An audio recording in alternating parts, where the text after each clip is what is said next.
rekaman kehidupan kita secara utuh sejak terlahir sampai ajal datang merenggut nyawa.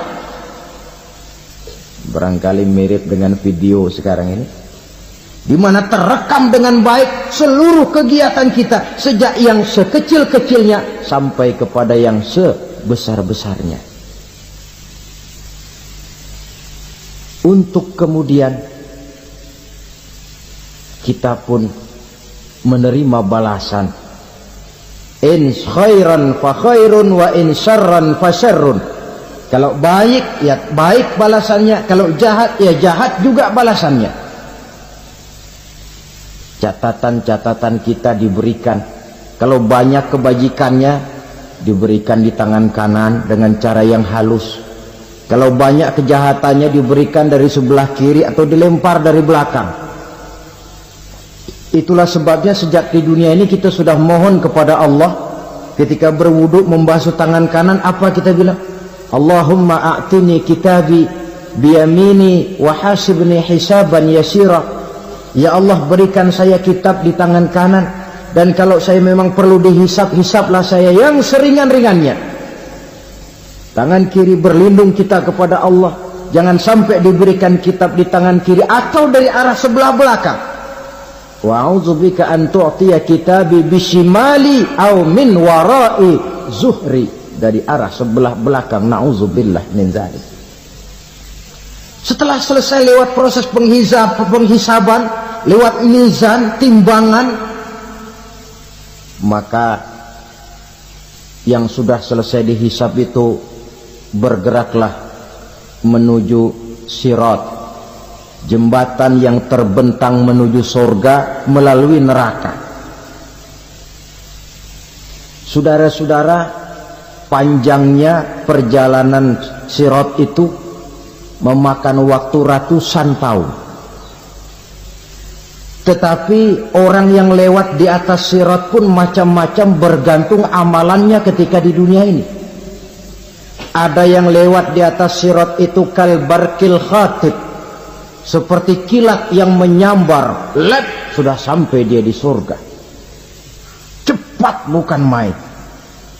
Ada yang lewat di atas sirat itu seperti orang lari-lari. Ada yang lewat di atas sirat itu seperti orang jalan biasa. Ada yang sambil merangkak, ada yang sambil ngesor, ada yang sambil gelayutan, ada yang selamat sampai ke ujung ke surga, ada yang tergelincir jatuh masuk ke dalam neraka, bergantung amalannya dalam kehidupan di dunia sekarang ini. Tiap kita akan melewati yang namanya sirat ini. Saudara-saudara kaum muslimin yang saya hormati, dengan demikian mereka yang selamat melalui sirat sampai ke terminal akhir surga, mereka yang ketika dihisab ternyata banyak kejahatannya daripada kebaikannya, mereka singgah di dalam neraka. Nah, adapun orang-orang yang beriman menurut ayat Quran dan hadis Nabi itu nanti ada bermacam-macam. Ada orang beriman itu yang dimasukkan surga. Ada orang beriman itu yang dimasukkan ke dalam surga. Ada orang beriman itu yang disebut penduduk surga. Kenapa lain-lain, Pak? Karena waktu di dunia amalannya juga lain-lain. Ada orang beriman yang masuk surga. Ini paling murah tiketnya. Mau masuk surga? Kata Nabi begini, ma min abdin qala la ilaha illallah thumma mata ala dhalik illa dakhala al-jannah. Kalau seorang hamba sudah mengucap dua kalimat syahadat, dia yakin dengan kebenaran kalimat itu sampai matinya, orang itu akan masuk surga. Abi Dzar yang waktu itu diajak bicara heran, ya Rasul kok gampang betul? Iya, walaupun orang itu mencuri, iya, walaupun orang itu berzina, iya, biar dia mencuri, biar dia berzina. Kalau dia sudah mengucap 2 kalimat syahadat, dia yakin dengan kebenaran kalimat itu sampai matinya, itu orang akan masuk surga. Jadi masuk surga cukup 2 kalimat syahadat, yakin sampai mati, masuk surga. Itu perkara masuk. Tapi kalau pertanyaannya diterusin, masuknya kapan Pak? Nah, ini lain lagi urusannya. Sebab ada yang masuknya itu langsung, ada yang mampir dulu. Di sana tempat cuma 2. Kalau tidak surga, neraka. Mau ke surga tapi mampir dulu. Yang mampirnya jelas di neraka. Kenapa? Dalam hadis qudsi ada riwayat, nanti itu di akhirat, setelah Allah selesai mengatur penduduk surga masuk surga, yang neraka masuk neraka, Allah berkata kepada malaikat Malik, malaikat Malik, labaik ya Allah, itu bajingan-bajingan tengik, manusia-manusia durjana yang waktu di dunia tidak mau sujud, jauh dari ulama, gemar melakukan yang munkarat dan maksiat, hidup di tengah masyarakat selalu jadi bibit keonaran, kufur, sudah masuk neraka semua. Sudah ya Allah. Nah, kalau sudah, coba sekarang kamu masuk Malik. Saya, iya, masuk neraka. Mau apa ya Allah? Kata Allah, akhriju minan nar man kana fi qalbihi misqala habatin min khardalin min iman. Kau masuk neraka, cari di dalam neraka orang-orang yang ada imannya walaupun kecil sebesar biji zarah, angkat mereka keluar. Apabila datang kematian menimpa seseorang, datanglah kiamat baginya. Itu yang disebut dengan kiamat kecil. Hakikatnya mati adalah perpindahan dari kehidupan di dunia ini menuju kehidupan di alam barzakh. Menunggu kita di alam barzakh sampai datangnya saat kiamat, entah 10 tahun, entah 100 tahun, entah 1000 tahun, hanya Allah saja yang maha tahu. Adapun orang-orang beriman yang melakukan amal kebajikan dalam kehidupan di dunia ini, masa penantian yang lama di alam barzakh buat mereka sebentar saja. Tetapi bagi orang-orang kafir yang ingkar, yang tidak beriman kepada Allah, yang hidup di dunia cuma menumpuk-numpuk dosa, tentu penantian di alam barzakh akan merupakan waktu yang sangat lama. Bukankah dalam kehidupan kita waktu itu memang relatif? Contoh misalnya, bagi pemuda-pemudi yang sedang duduk asyik memadu cinta, waktu 4-5 jam saja rasanya cuma 4-5 menit. Tenggelam oleh keasikan. Tapi buat orang yang berbaring di rumah sakit, meratap di balik-balik apa itu tembok derita kata lagu, di balik dinding-dinding penjara, sehari bagai seminggu, seminggu rasa sebulan, sebulan boleh jadi rasa setahun. Penantian yang sangat lama. Kapan kiamat itu akan datang? Ini rahasia Allah. Jangankan kita yang orang awam, baginda Nabi sendiri tidak diberitahu oleh Allah kapan kiamat itu akan terjadi. Tetapi sungguh pun demikian, banyak hadis-hadis yang menjelaskan ciri atau tanda-tanda datangnya kiamat. Nah, kalau sudah bicara soal tanda kiamat itu ada 2. Pertama yang disebut alamatus sughra, tanda-tanda kecil. Ini waktunya masih ada tenggang, ada yang dinamakan alamatul kubra, tanda-tanda besar, artinya kiamat sudah diambang pintu. Apa tanda-tanda kecil dari datangnya hari kiamat itu? Misalnya kata Nabi, apabila ilmu sudah diangkat oleh Allah, artinya apabila ulama sudah banyak wafat, minat orang belajar agama berkurang, lalu kebodohan nampak merajalela di mana-mana, zina dikerjakan secara terbuka, minuman-minuman keras jadi kebanggaan, itu termasuk di antara tanda-tanda kecil terjadinya hari kiamat.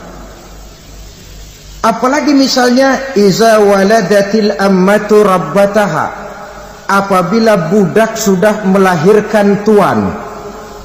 Apa maksudnya? Ada yang mentafsirkan apabila anak sudah bisa membudaki orang tuanya. Orang tua yang melahirkan dia, yang membesarkan dia, demi setelah si anak besar jadi orang berpangkat, bertitel, berharta, berkedudukan, jadilah orang tua itu budaknya. Sehingga sering dibilang kalau orang tua kaya, anak jadi raja. Tapi kalau anak yang kaya, orang tua sering jadi budak. Apalagi munculnya fitnah yang bergelombang, timbul perang antara dua bangsa yang besar, waktu berjalan terasa sangat pendek sekali. Itu merupakan tanda di antara tanda-tanda kiamat. Termasuk di dalamnya sulit membedakan mana laki, mana perempuan. Kan kalau tanda-tanda kayak begini sekarang sudah banyak kita lihat kan. Ulama banyak wafat, penggantinya sulit. Zina dikerjakan berterang-terangan, minuman keras jadi kebanggaan, banyak anak membudaki orang tuanya, sulit membedakan mana laki mana perempuan. Kadang-kadang dari belakang kita lihat perempuan bener, begitu kita colek nengok jenggotan.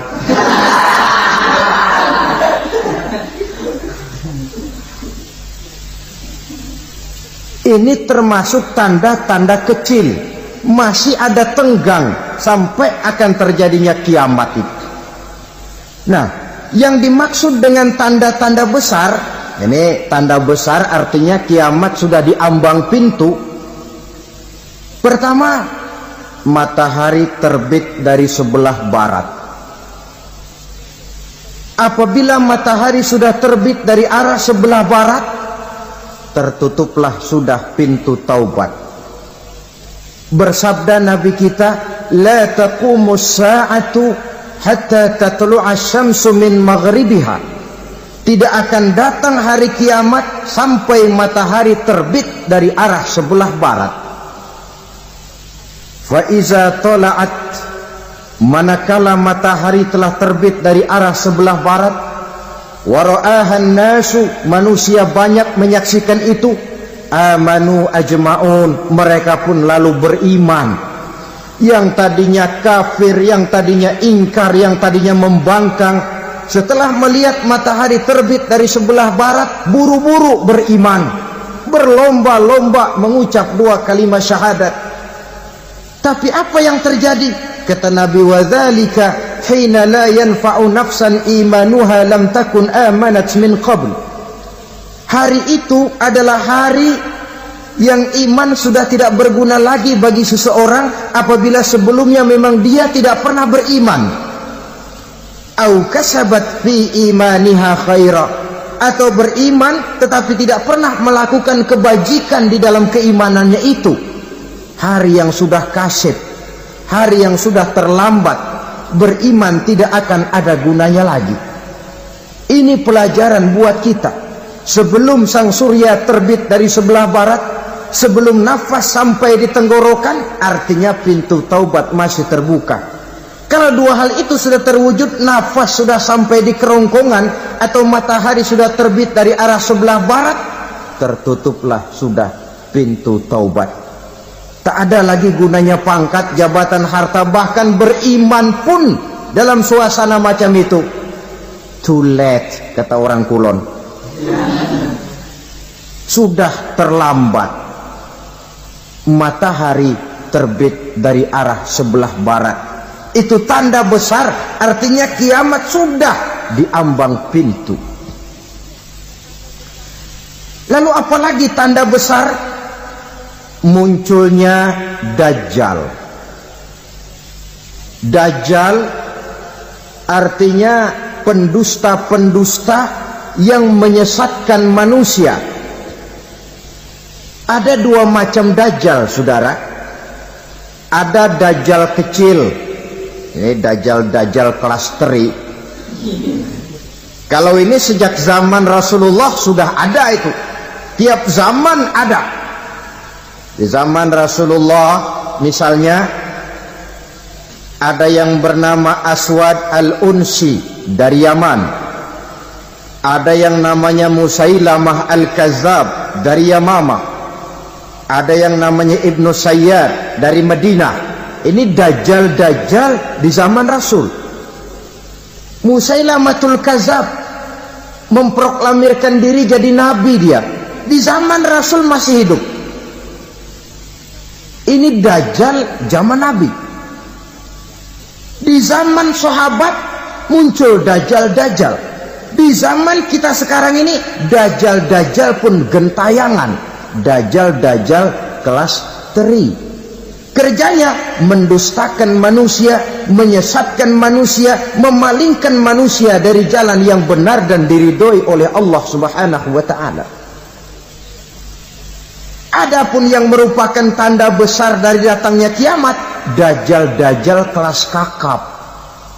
Pembohong-pembohong besar yang menyesatkan masyarakat manusia berpaling dari jalan Allah mengikuti jalan mereka. Apa sih ciri Dajjal itu? Kata Nabi dalam hadis Bukhari Muslim, Inna Dajjala, sesungguhnya yang namanya Dajjal itu yakhruju, satu saat akan muncul mendekati hari kiamat. Wa inna ma'ahu ma'an, si Dajjal ini membawa air. Wa naran, dan juga membawa api.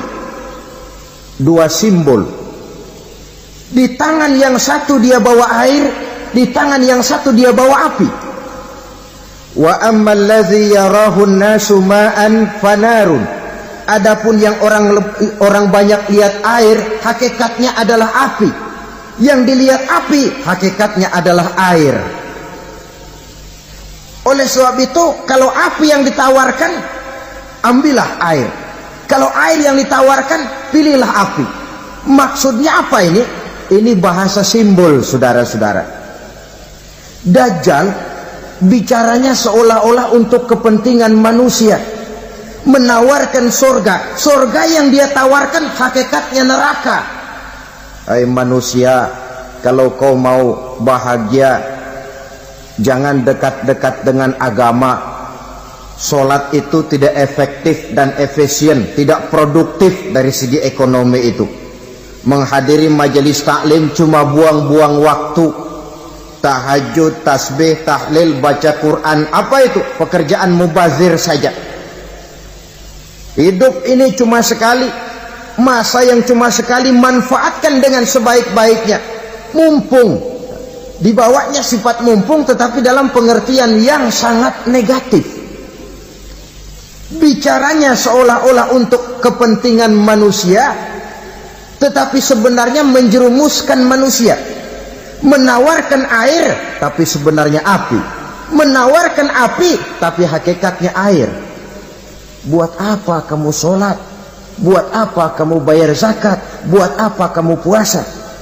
Surga yang dicanangkan Dajjal, hakikatnya neraka.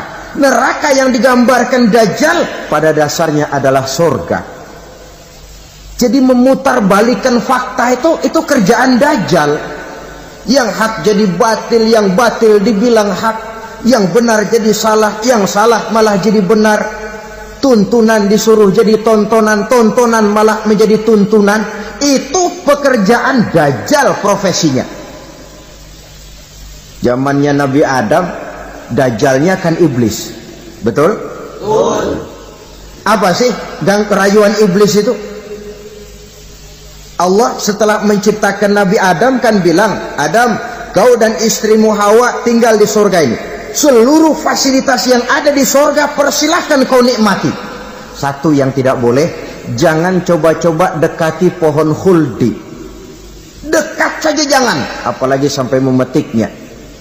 Datang Dajjal yang namanya iblis ini. Adam, kamu tahu nggak kenapa tidak boleh makan buah khuldi? Ya nggak tahu, pokoknya saya dilarang. Bodoh kamu Dam. Khuldun artinya kekal. Kalau kamu makan itu buah, kau akan kekal di surga buat selamanya. Allah tidak kepengen, maka dilarang kamu makan buah khuldi. Kalau kau ingin kekal di surga Adam, makan saja. Saya bicara begini ini untuk kepentingan kamu Adam. Ini kan ciri-ciri Dajjal. Bicaranya sih seolah-olah untuk kepentingan Nabi Adam, hakikat sebenarnya menjerumuskan Nabi Adam supaya ingkar dan melanggar larangan dari Allah Subhanahu wa ta'ala. Jadi setelah muncul Dajjal, timbul kekacauan-kekacauan di masyarakat. Banyak yang terpengaruh, terpedaya dan terpesona, termasuk mereka yang memproklamirkan diri jadi nabi, mereka yang memproklamirkan diri jadi rasul di zaman sesudah Rasulullah wafat. Itu adalah Dajjal. Maka saya ingatkan, kalau di zaman kita sekarang ini ada orang ngaku jadi nabi, ada orang ngaku jadi rasul, biar bahasa Arabnya kental, Quran hafal, hadis ribuan hadis hafal, biar pakai serban sampai menyengser ke tanah, bahasa Arabnya fasih, tapi dia mengaku jadi nabi, jadi rasul, kita umat Islam wajib tidak percaya. Wajib untuk tidak percaya. Itulah Dajjal zaman kita sekarang ini. Tidak mustahil mereka datang mempengaruhi orang-orang awam supaya berpaling dari Rasulullah, mengikuti mereka. Nah, di akhir zaman nanti, mendekati hari kiamat, Dajjal ini muncul. Dajjal kelas kakap, menyesatkan masyarakat manusia untuk berpaling dari Islam, mengikuti seruan mereka. Apalagi di antara datangnya kiamat itu, tanda yang besar itu, turunnya Nabiullah Isa al-Masih, putra Maryam. Menurut berbagai hadis yang sahih, Nabi Isa al-Masih nanti akan turun lagi, tidak membawa risalah yang baru, tapi meluruskan risalah Islam ini yang telah banyak ditinggalkan oleh masyarakat. Bahkan ada hadis menjelaskan beliau akan membunuh Nabi, mematahkan kayu-kayu salib, lalu melaksanakan haji dan umrah mengikuti syariat Nabi Muhammad, bukan membawa agama baru. Menjadi semacam mujaddid, reformer, menyelamatkan manusia dari bisikan Dajjal. Bahkan ada riwayat yang menjelaskan bahwa Nabi Isa berhasil mengalahkan Dajjal, mengembalikan masyarakat manusia kembali kepada ajaran Islam yang datang dari Allah, dibawa oleh Rasulullah Sallallahu Alaihi Wasallam. Dengan kata lain, turunnya Nabi Isa bukan sebagai Nabi dan Rasul baru, tetapi mengikuti syariat Nabi kita Muhammad Sallallahu Alaihi Wasallam. Saudara hadirin, ibu-ibu hadirat yang saya hormati, kemudian apalagi di antara tanda-tanda besar akan datangnya kiamat itu? Keluarnya asap atau awan. Kata Nabi, inna min asrati sa'ah dukhanan yamla'u ma bainal masyriqi wal maghrib. Di antara tanda-tanda kiamat, munculnya awan atau asap yang memenuhi antara langit dan bumi. Ini pun diperkuat dalam surah Ad-Dukhan ayat 10. Fartaqib yauma ta'ti as-sama' bidukhanin mubin fayughshan nas hadza azabun alim. Bagi orang-orang yang beriman mereka biasa-biasa saja, tapi bagi orang kufur datangnya asap dan awan ini merupakan azab yang kelewat pedih. Barangkali sedikit mendekati gambaran tentang azab yang pedih ini. Saya ingatkan alam pikiran kita kepada peristiwa yang belum lama terjadi. Pernah dengar berita bocornya reaktor nuklir di Chernobyl, Uni Soviet? Pernah dengar? Nah. Bocornya reaktor nuklir di Chernobyl yang mengakibatkan ratusan bahkan sangat mungkin ribuan nyawa. Cuma satu reaktor. Bagaimana kalau seluruh cadangan nuklir yang dimiliki oleh para negara adikuasa ini diledakkan? Bahkan yang konon menurut catatan, cadangan nuklir yang dimiliki bersama oleh Amerika dan Rusia sekarang ini sudah sanggup memusnahkan 6 miliar manusia. 1,5 kali lebih banyak dari jumlah manusia yang nongkrong di permukaan bumi ini. Saudara-saudara hadirin yang saya hormati, lalu saat mendekati hari kiamat, apalagi tandanya setelah Nabi Isa wafat pada saat turunnya yang kedua kali,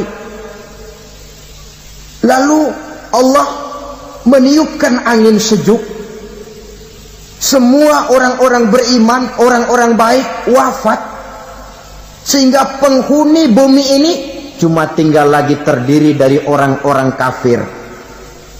Tidak ada lagi di bumi ini yang bisa mengucapkan Allah. Sehingga dalam hadis qudsi itu ada keterangan, innallaha azza wa jalla yaqulu li Israfil.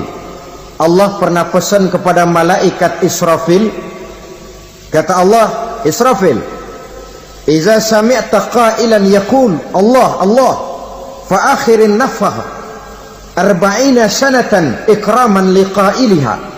Hai Israfil, apabila kau dengar di permukaan bumi masih banyak orang yang mengucapkan Allah Allah, maka tunda sangkakala kiamat itu 40 tahun.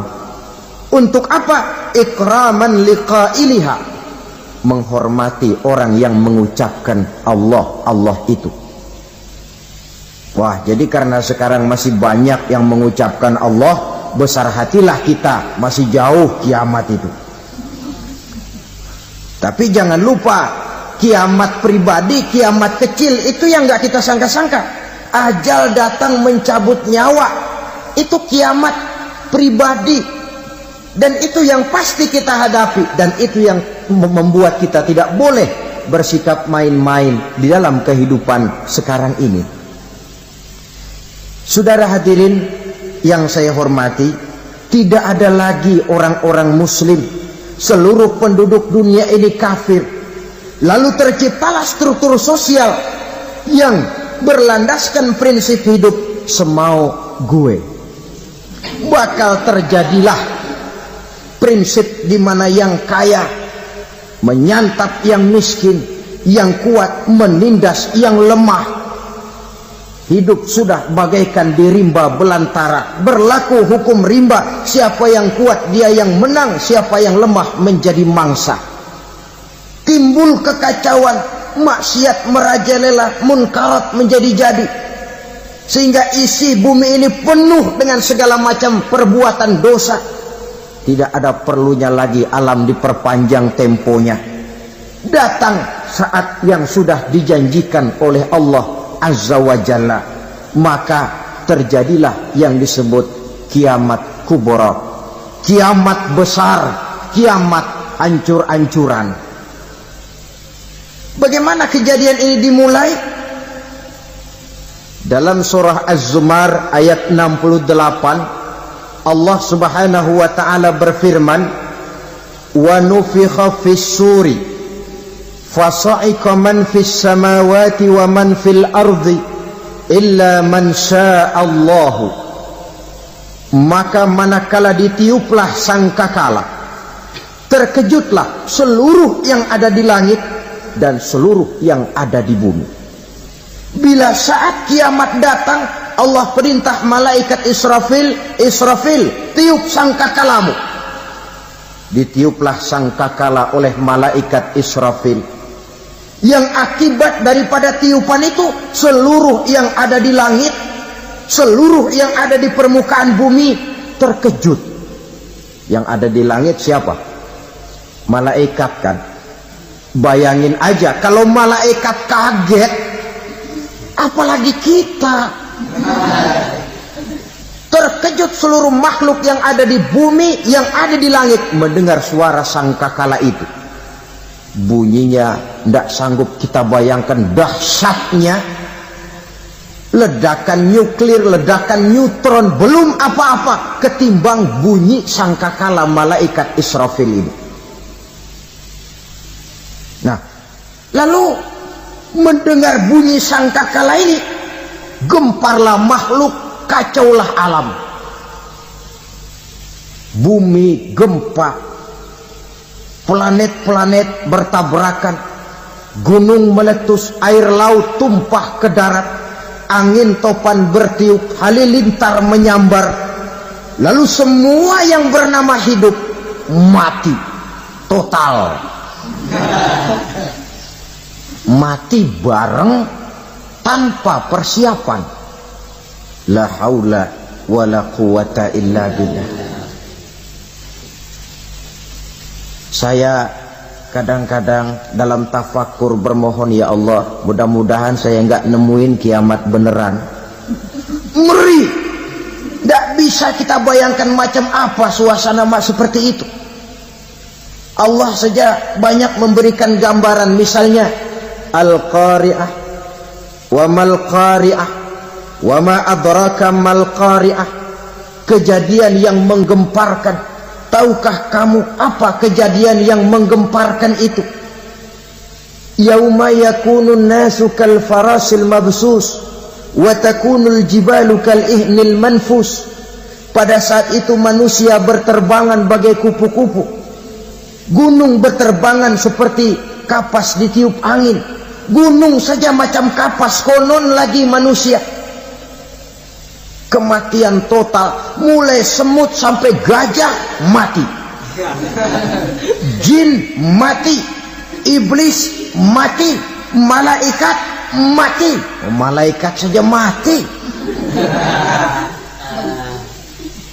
Saudara hadirin yang saya hormati, kematian total yang tanpa persiapan. Orang bilang, Pak, kalau mati bareng begitu yang repot malaikat maut dong ya. Cabut sana, cabut sini. Itu kalau menurut logika kita, mestinya begitu menurut logika. Tapi logika juga yang bilang nggak perlu serepot itu. Sebab untuk mematikan listrik di wilayah DKI, di wilayah Jakarta, nggak perlu tiap rumah didatengin matiin ya lama. Cukup dari kantor pusatnya saja PLN, tekan satu tombol, gelaplah seluruh Jakarta.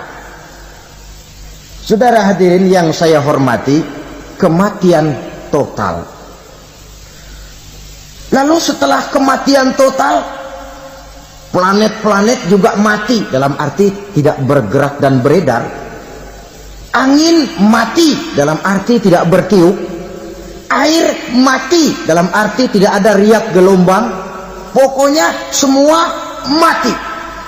Kullu nafsin za'iqatul maut, semua yang bernafas mati. Dalam ayat lain, kullu man 'alaiha fan, semua yang ada di permukaan bumi fana. Yang kekal cuma Allah Subhanahu wa ta'ala. Yang paling belakang mati malaikat maut dan malaikat Israfil. Tapi mati juga sesuai dengan janji Allah. Menurut hadis Bukhari Muslim dari Abi Hurairah, masa tenggang waktu antara kematian total pada tiupan sangkakala pertama dengan proses kebangkitan pada tiupan sangkakala kedua 40 lamanya. Tidak dijelaskan oleh Abi Hurairah 40 jam, apa 40 hari, apa 40 tahun. Hadis-hadis cuma menyebutkan 40 saja. Sunyi alam, yang tinggal cuma Allah saja lagi. Ketika itu Allah berseru-seru, katanya, limanil mulkul yauma, siapa para penguasa hari ini? Mana itu raja-raja dan penguasa yang dulu mengaku jadi Tuhan? Fir'aun, mana Fir'aun sekarang? Yang dulu jadi raja, merasa berhasil, sombong, lalu tidak mau turun-turun dari kekuasaannya, sampai kepada puncak kekurang ajarannya mengangkat diri jadi Tuhan. Mana itu Fir'aun? Namrus, mana sekarang Namrus? La ilaha illa ana, ternyata tidak ada Tuhan lain selain daripada aku, kata Allah. Proses kemudian, saudara-saudara, turunlah hujan dari langit. 40 lamanya hujan itu.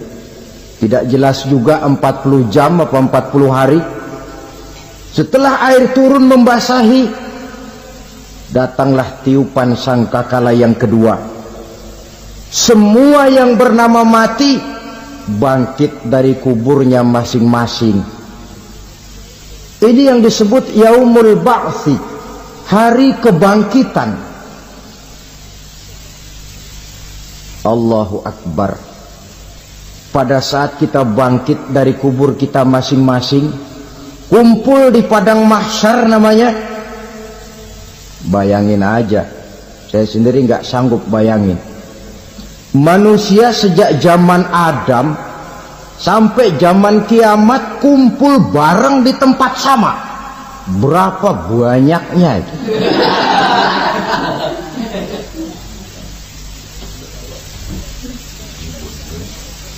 Dan yang luar biasa, menurut satu riwayat, pada saat bangkit itu, Masya Allah, roman muka kita berubah,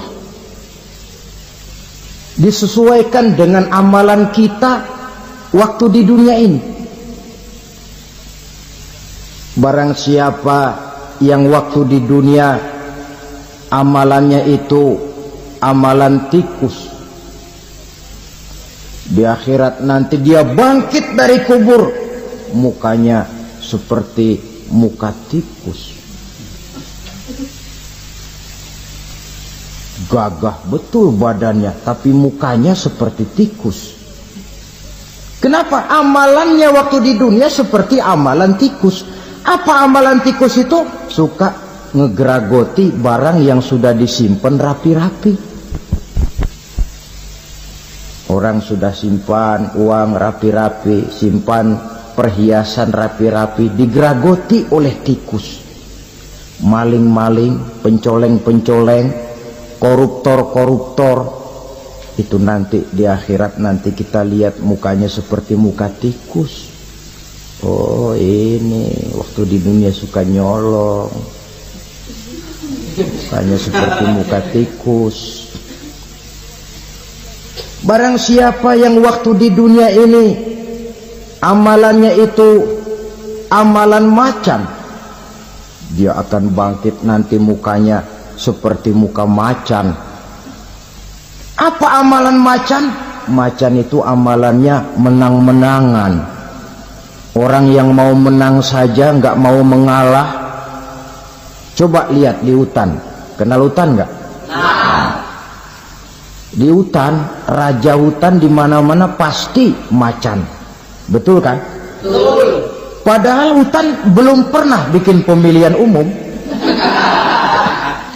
Tapi macan tidak peduli ada pemilihan umum apa tidak, pokok saya raja. Sebab apa? Macan jadi raja itu bukan karena benar, tapi karena kuat jadi raja.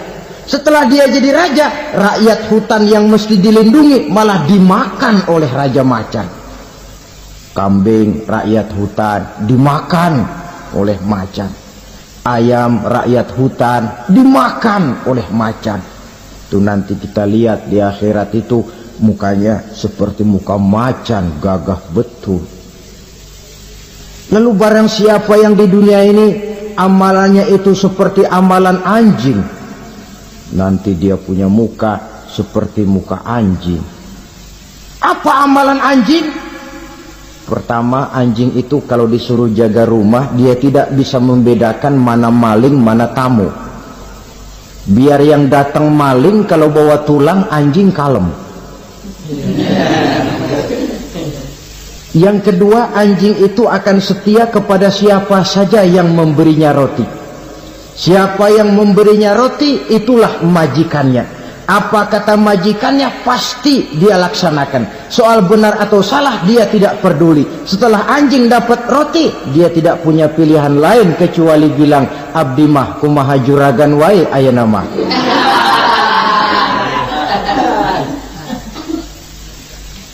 Saudara hadirin yang saya hormati, berkumpul di padang mahsyar, tiap orang sibuk dengan persoalannya masing-masing. Matahari waktu itu didekatkan oleh Allah, panas luar biasa.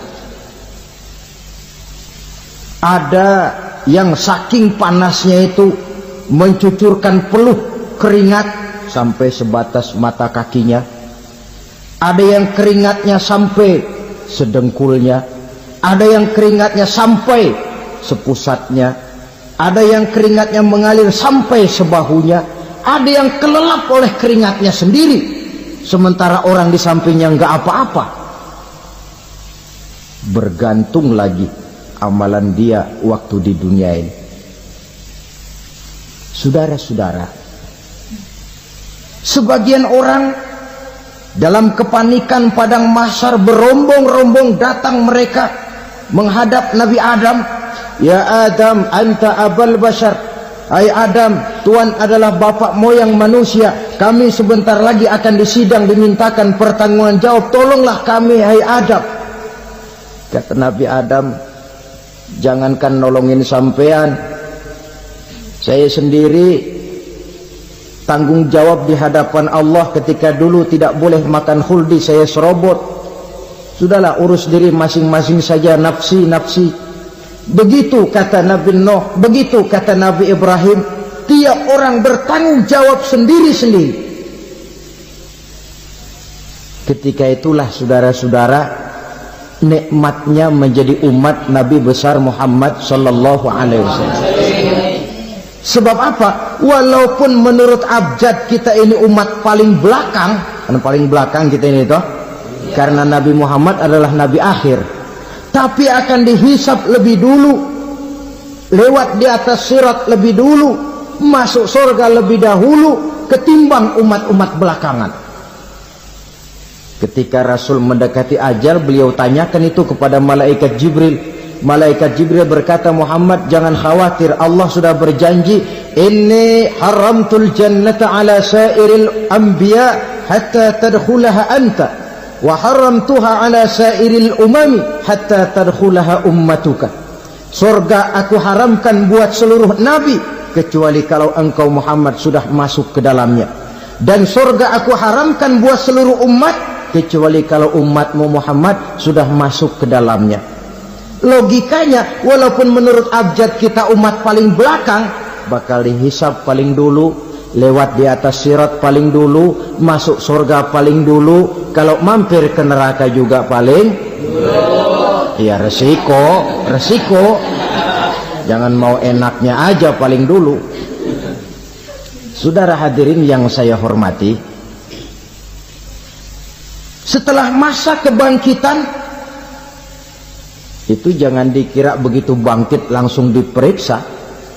Masih menunggu menanti ribuan tahun perhitungan padang mahsyar untuk sampai kepada proses yang disebut yaumul hisab, hari perhitungan. seorang demi seorang bakal dipanggil.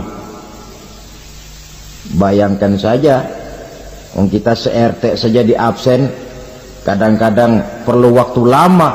Ini manusia sejak zaman Nabi Adam sampai datang hari kiamat, satu demi satu disidang di hadapan Qadhi Rabbul Jalil. Status sosial copot sudah waktu itu. Yang pernah jadi hartawan di situ tidak lagi kelihatan kehartawanannya.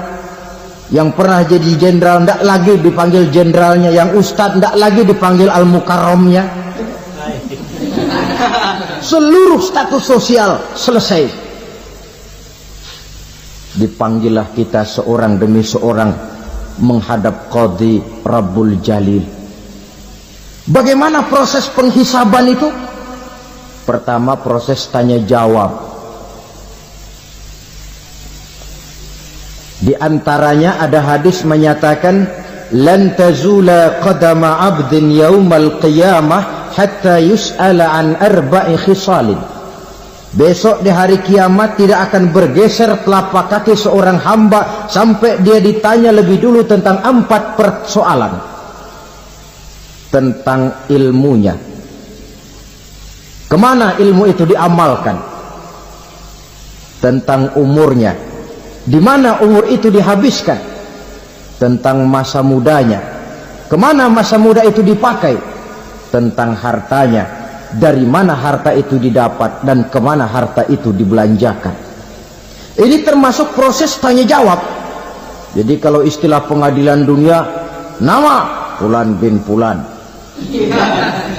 Kamu waktu di dunia diberikan umur panjang untuk apa? Pernah mengalami masa muda, kemana kau habiskan masa remajamu? Kau diamanahkan ilmu, dengan apa ilmumu kau amalkan? Kau diberikan harta, dari mana harta kau dapat, kemana kau belanjakan? Tak seorang pun yang bisa mungkir. Sebab apa? Dikala itu yang menjadi saksi bukan orang. Yang menjadi saksi adalah seluruh anggota badan kita. Tangan bicara, kaki jadi saksi terhadap seluruh amalan yang pernah kita kerjakan pada saat kehidupan di alam dunia ini. Selesai proses tanya jawab, lalu diperlihatkan buku catatan kita waktu hidup di dunia ini. Jangan lupa Allah itu menyiapkan 2 superkomputer kepada kita.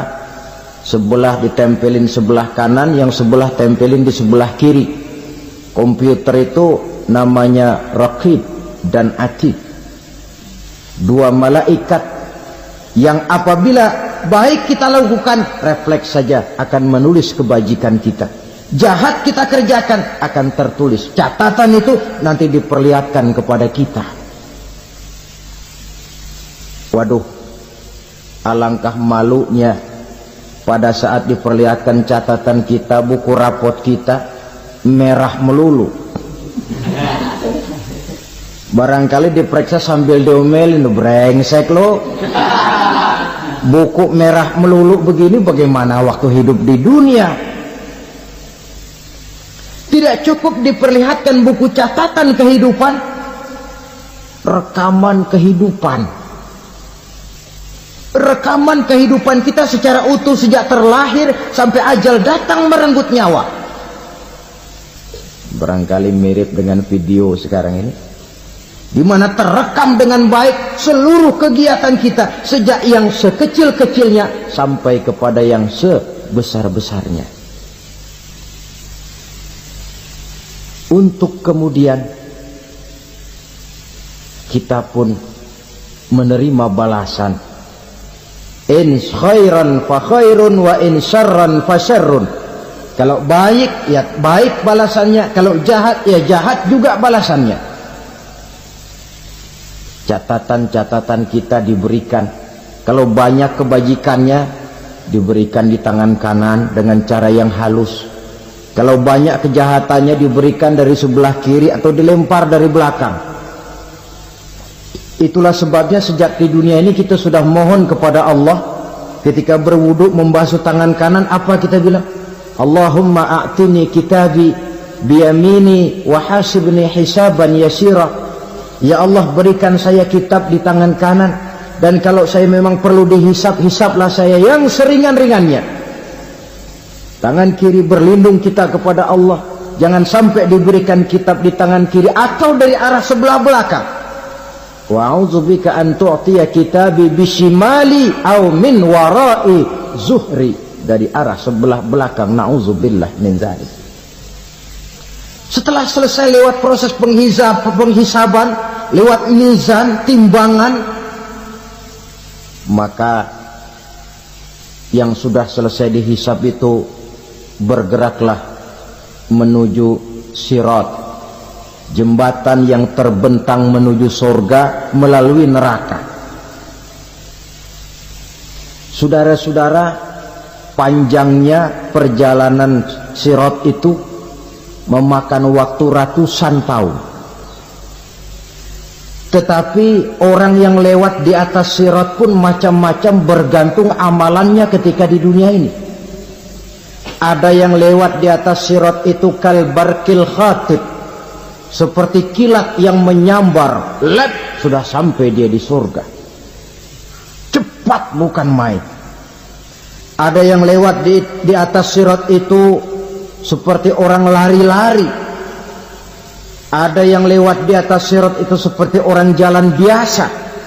Ada yang sambil merangkak, ada yang sambil ngesor, ada yang sambil gelayutan, ada yang selamat sampai ke ujung ke surga, ada yang tergelincir jatuh masuk ke dalam neraka, bergantung amalannya dalam kehidupan di dunia sekarang ini. Tiap kita akan melewati yang namanya sirat ini. Saudara-saudara kaum muslimin yang saya hormati, dengan demikian mereka yang selamat melalui sirat sampai ke terminal akhir surga, mereka yang ketika dihisab ternyata banyak kejahatannya daripada kebaikannya, mereka singgah di dalam neraka. Nah, adapun orang-orang yang beriman menurut ayat Quran dan hadis Nabi itu nanti ada bermacam-macam. Ada orang beriman itu yang dimasukkan surga. Ada orang beriman itu yang dimasukkan ke dalam surga. Ada orang beriman itu yang disebut penduduk surga. Kenapa lain-lain, Pak? Karena waktu di dunia amalannya juga lain-lain. Ada orang beriman yang masuk surga. Ini paling murah tiketnya. Mau masuk surga? Kata Nabi begini, ma min abdin qala la ilaha illallah thumma mata ala dhalik illa dakhala al-jannah. Kalau seorang hamba sudah mengucap dua kalimat syahadat, dia yakin dengan kebenaran kalimat itu sampai matinya, orang itu akan masuk surga. Abi Dzar yang waktu itu diajak bicara heran, ya Rasul kok gampang betul? Iya, walaupun orang itu mencuri, iya, walaupun orang itu berzina, iya, biar dia mencuri, biar dia berzina, kalau dia sudah mengucap dua kalimat syahadat, dia yakin dengan kebenaran kalimat itu sampai matinya, itu orang akan masuk surga. Jadi masuk surga cukup dua kalimat syahadat, yakin sampai mati, masuk surga. Itu perkara masuk. Tapi kalau pertanyaannya diterusin, masuknya kapan, Pak? Nah, ini lain lagi urusannya. Sebab ada yang masuknya itu langsung, ada yang mampir dulu. Di sana tempat cuma dua, kalau tidak surga, neraka. Mau ke surga tapi mampir dulu, yang mampirnya jelas di neraka. Kenapa? Dalam hadis qudsi ada riwayat, nanti itu di akhirat, setelah Allah selesai mengatur penduduk surga masuk surga, yang neraka masuk neraka, Allah berkata kepada malaikat Malik, malaikat Malik, labaik ya Allah, itu bajingan-bajingan tengik, manusia-manusia durjana yang waktu di dunia tidak mau sujud, jauh dari ulama, gemar melakukan yang munkarat dan maksiat, hidup di tengah masyarakat selalu jadi bibit keonaran, kufur, sudah masuk neraka semua. Sudah ya Allah. Nah, kalau sudah, coba sekarang kamu masuk, Malik. Saya, iya, masuk neraka. Mau apa ya Allah? Kata Allah, akhriju minan nar man kana fi qalbihi misqala habbatin min khardalin min iman. Kau masuk neraka, cari di dalam neraka orang-orang yang ada imannya walaupun kecil sebesar biji zarah, angkat mereka keluar. Masuk malaikat Malik ke neraka, cari orang yang ada imannya, korek-korek. Ya repot, udah pada gosong. Yang ada imannya diangkat ke atas, yang ada imannya diangkat ke atas, lalu dimandikan di Nahrul Hayat, namanya sungai kehidupan di akhirat nanti. Cakep lagi rupanya, bersih lagi wajahnya, apel di hadapan Allah. Kata Allah, bagaimana mas? Kapok nggak sampean? Kapok ya Allah. Nah, kalau kapok, idhab fadkhulil jannah, pergi masuk surga sana. Berangkat mereka ke surga, ketemu sama teman-temannya yang udah sampai lebih dulu, yang nggak pakai mampir lagi. Terjadi dialog. Kata teman-temannya yang udah pada nyampe duluan, mas, iya, emang baru sampai? Saya baru sampai. Memang mampir di mana dulu mas? Kita sudah lama sampai di surga. Saudara buka surah Al-Muddathir ayat 34-35. Ma salakakum fis saqar? Kenapa kamu mampir di neraka Saqar? Qalu lam naku minal musallin. Mereka menjawab, kami mampir di neraka Saqar mas, gara-gara dulunya kami waktu di dunia tidak pernah sholat. Tidak pernah sholat? Tidak pernah. Kan rumahnya dekat masjid, cuma dekat doang mas. Sholat mah enggak saya. Enggak pernah ngasih makan fakir miskin, enggak pernah hadir di majelis taklim, pendeknya enggak pernah melakukan kebajikan. Maka saya pun mampir di neraka Saqar. Untung betul saya punya iman mas, sedikit. Waktu hidup di dunia dulu saya pernah mengucap 2 kalimat syahadat. Sekali-kalinya waktu mau kawin. Masya Allah. Untung saja kawin. Kalau nggak kawin polos.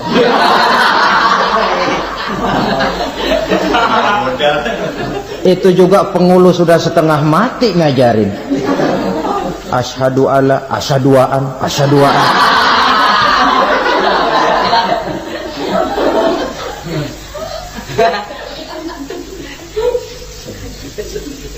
Ini namanya masuk surga, ada mampir dulu. Ada pula orang mukmin itu yang dimasukkan surga. Namanya dimasukkan kan terima beres. Saya masuk ke rumah, jalan sendiri, cari tempat sendiri. Saya dimasukkan ke dalam rumah, terima beres, pokok ada di dalam, itu dimasukkan namanya. Nggak pakai mampir. Tapi tentu tiketnya lebih mahal ketimbang yang pertama tadi. Apa kata Allah?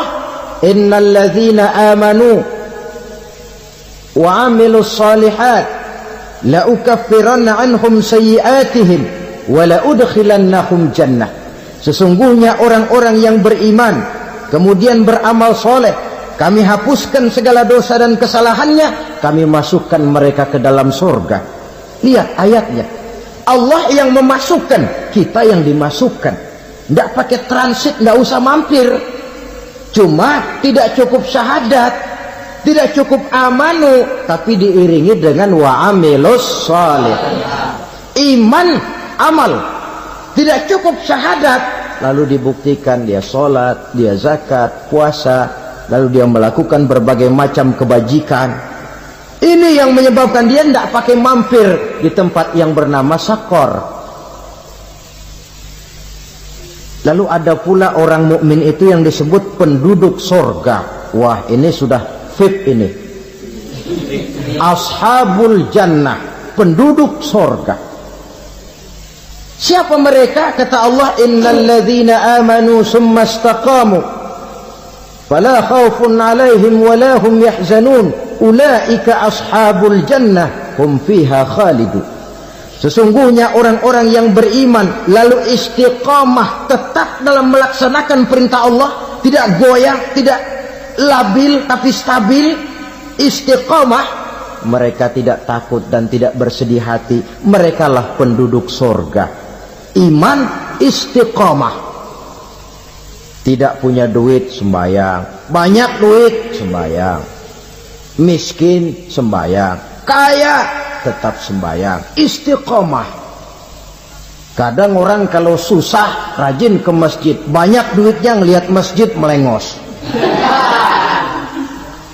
Itu yang dibilang waktu miskin hamba Allah, setelah kaya jadi hamba harta. Bergeser, tidak ada nilai istiqomahnya.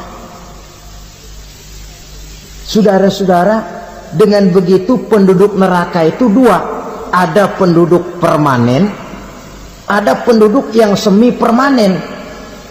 Yang semi permanen orang-orang beriman yang mempunyai dosa besar. Mereka masuk ke neraka untuk menerima azab sesuai dengan dosanya. Bila selesai masa azab itu, mereka akan diangkat untuk ditempatkan kembali ke dalam surganya Allah Subhanahu wa ta'ala. Nah, dikala itulah saudara-saudara, ada yang disebut syafaat dari Rasulullah Sallallahu Alaihi Wasallam. Tapi tentu jangan lupa, syafaat ini ibarat kain menambal dia. Kita punya kain bolong-bolong sedikit, syafaat yang menambal. Solat kita ada kurang dikit, sedekah kita ada campur riak dikit, amalan kita ada tidak karena Allah dikit. Kita berharap syafaat. Jadi biarlah kain masih bolong-bolong, yang penting punya kain. Tapi kalau kainnya tidak ada, yang ditambal apanya? Sholat tidak, puasa tidak, zakat tidak, berharap syafaat saja. Ya, terlalu berlebihan itu.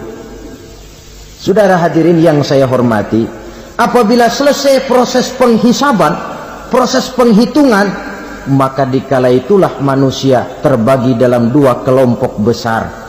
Fariqun fil jannah wa fariqun fis sa'ir. Sekelompok orang-orang beruntung yang masuk ke dalam surga, dan sekelompok lagi masuk ke dalam neraka. Akan memakan waktu untuk menceritakan sifat surga dan neraka, tapi insya Allah pada kesempatan pertemuan lain saya sampaikan. Namun sebagai gambaran umum cukuplah saya sampaikan sebuah hadis qudsi. Allah jelaskan, a'dadtu li'ibadiyas salihin ma la 'ainun ra'at wa la uzunun sami'at wa la khatara fi qalbil bashar. Aku sediakan buat hamba-hambaku yang soleh, yang tidak pernah terlihat oleh mata, tidak pernah terdengar oleh telinga, dan belum pernah terdetik dalam hati manusia. Jadi kenikmatan surga belum pernah dilihat mata, belum pernah didengar telinga, belum pernah terdetik dalam hati. Pedihnya azab neraka belum pernah terlihat mata, belum pernah terdengar telinga, belum pernah terdetik dalam hati. Saudara hadirin yang saya hormati, oleh karena itu sebagai uraian akhir daripada kiamat ini, marilah sama-sama kita memanfaatkan hidup dengan sebaik-baiknya supaya jangan timbul penyesalan di hari kemudian nanti. Maksud utama daripada diutusnya Rasulullah Sallallahu Alaihi Wasallam ke alam ini tidak lain adalah untuk memperbaiki akhlak manusia. 14 abad yang lalu, dari sebuah kota kecil yang tidak ada dalam peta, lahir satu proyek raksasa, proyek memperbaiki akhlak manusia. Di tengah-tengah dunia pada ketika itu, Eropa masih biadab, Afrika belum dikenal orang, Asia sungguh sangat terbelakang, dan semenanjung Arabia dari berbagai aspek kehidupannya dikenal sebagai masyarakat jahiliyah. 13 tahun pertama dari perjuangan selama periode Mekah, apa yang dilakukan oleh baginda Rasul tidak lain adalah memperbaiki akhlak manusia kepada Allah Subhanahu wa taala dengan menanamkan roh, jiwa dan semangat tauhid. Kita tahu bahwa masyarakat jahiliyah menyembah batu, menyembah patung, menyembah berhala yang mereka buat sesuai dengan kekayaannya masing-masing. 360 berhala di sekeliling Ka'bah merupakan bukti nyata dari sesembahan mereka. Yang kaya membuat berhala dari emas lalu disembah, yang setengah kaya bikin patung dari perak lalu disembah, yang hampir miskin bikin Tuhan dari kayu lalu disembah, yang miskin benar tepung terigu diadonin lalu dibentuk seperti wujud seseorang kemudian disembah, dan apabila selesai nyembah perutnya terasa lapar, Tuhannya habis dipretelin. Sepanjang sejarah kemanusiaan cuma masyarakat jahiliyah saja yang sampai makan Tuhan. Sesadis-sadisnya bangsa Indonesia belum pernah sampai makan Tuhan. Maka menghadapi manusia seperti ini, yang pertama dilaksanakan oleh Rasul memperbaiki akhlak mereka kepada Allah, menanamkan la ilaha illallah, bahwa tidak ada Tuhan yang perlu disembah selain daripada Allah Subhanahu wa ta'ala. Ini hakikatnya merupakan inti daripada ajaran Rasul-Rasul terdahulu. Kenapa? Seluruh Rasul bersumber dari satu sumber yang sama, yaitu dari Allah Subhanahu wa ta'ala. Maka prinsip ajaran ketuhanan yang mereka bawa tentu saja sama. Nabi Adam mengajarkan la ilaha illallah, Nabi Nuh mengajarkan la ilaha illallah, cuma tentu sambungannya Nuh Rasulullah. Nabi Ibrahim mengajarkan la ilaha illallah, Ibrahim Rasulullah. Nabi Musa mengajarkan la ilaha illallah, Musa Rasulullah. Bahkan Nabi Isa mengajarkan la ilaha illallah, Isa Rasulullah.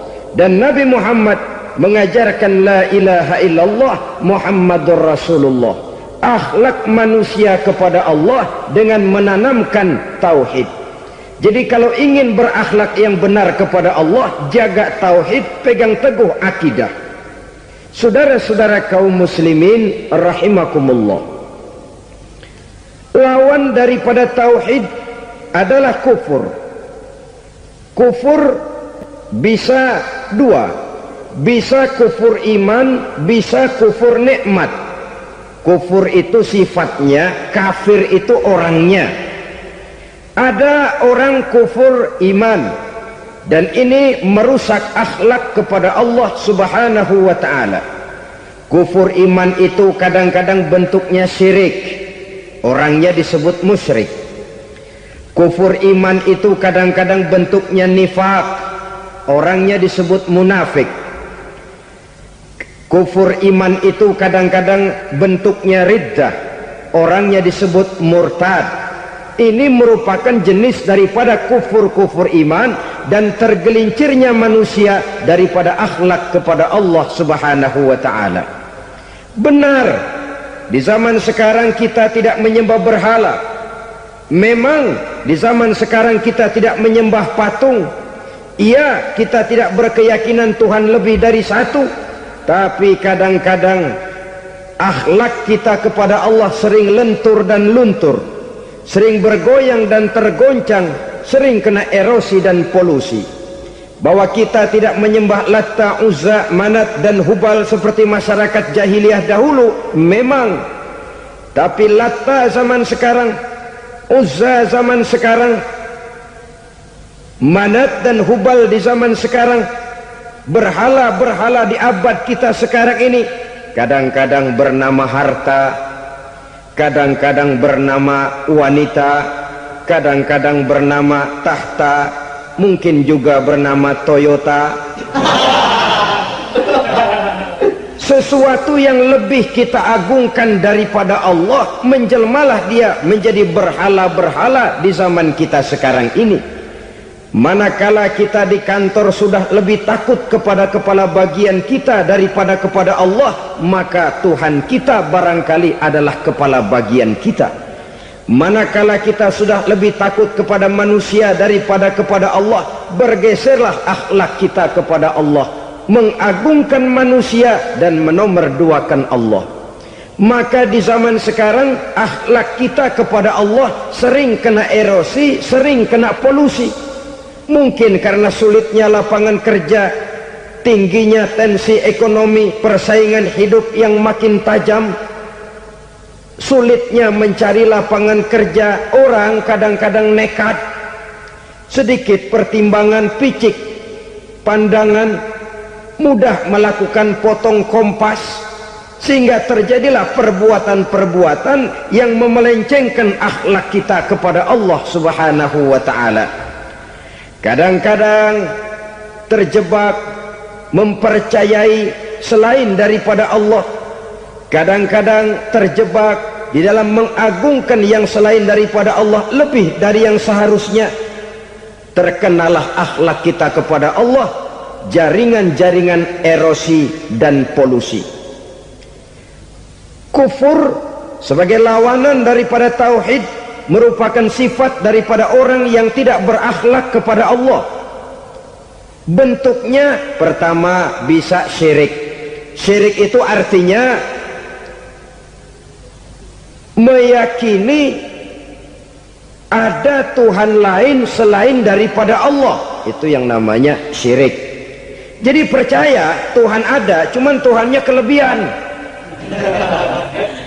Itu yang disebut syirik, dan itu merupakan cerminan dari akhlak yang rusak kepada Allah Subhanahu wa ta'ala. Berkeyakinan Tuhan lebih dari satu, berkeyakinan bahwa Tuhan itu beranak atau diperanakkan, atau mengagungkan sesuatu sama dengan Allah, atau menjadikan yang selain Allah sebagai tujuan akhir daripada perjalanan kehidupan ini, maka itu sudah terjebak kita dalam musyrik. Dan syirik satu dosa yang tidak berampun. Bahasa kasarnya, yang namanya syirik itu jenis bapak moyangnya dosa. Saudara-saudara, sebab itu saya pesan, kalau memang terpaksa, biasanya yang tinggal di kota-kota besar itu kalau tidak kepengen dosa kan susah. Kalau terpaksa harus bikin dosa, cari yang kecil-kecil saja, yang kira-kira taubatnya gampang. Umpamanya pulang sholat Jumat nukar sendal, umpama yaitu jelas dosa. Tapi dosa yang taubatnya agak mudah. Jangan sampai terjebak ke dalam syirik, menyekutukan Allah. Kalau sudah menyekutukan Allah, Allah dimadu, murka benar Allah kepada kita. Innallaha la yaghfiru ayyushraka bih wa yaghfiru ma duna dzalika liman yasha. Allah tidak akan memberi ampun kepada orang yang menyekutukannya dengan sesuatu, tapi Allah mau mengampunkan dosa yang selain itu bagi orang yang dikehendakinya. Jadi orang-orang yang sudah terjebak syirik, menyekutukan Allah, meyakini ada Tuhan lain selain daripada Allah, meyakini Tuhan beranak atau diperanakkan, bagaimanapun baiknya mereka di dunia, bagaimanapun sosial jiwanya, bagaimanapun pemurah tangannya memberikan santunan dan pertolongan kepada orang lain, kalau sudah syirik, seluruh nilai kebaikannya akan tidak ada gunanya lagi, karena tidak ada tempat nilai kebaikan itu bergantung.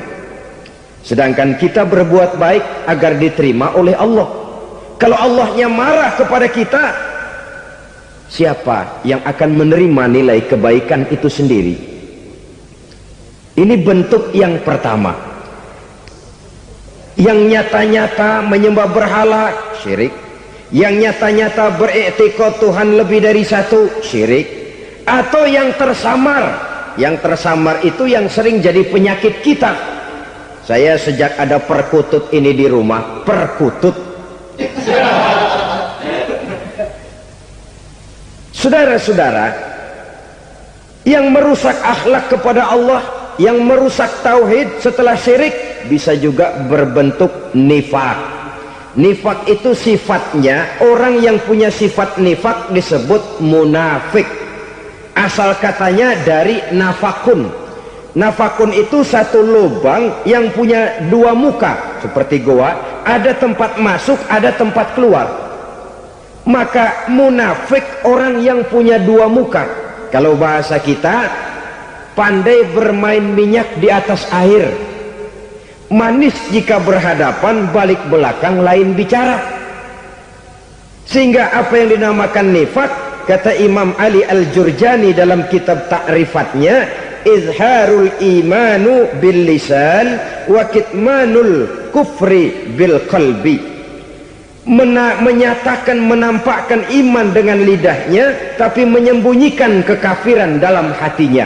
Dengan kata lain, lidahnya mah iman, hatinya mah kafir.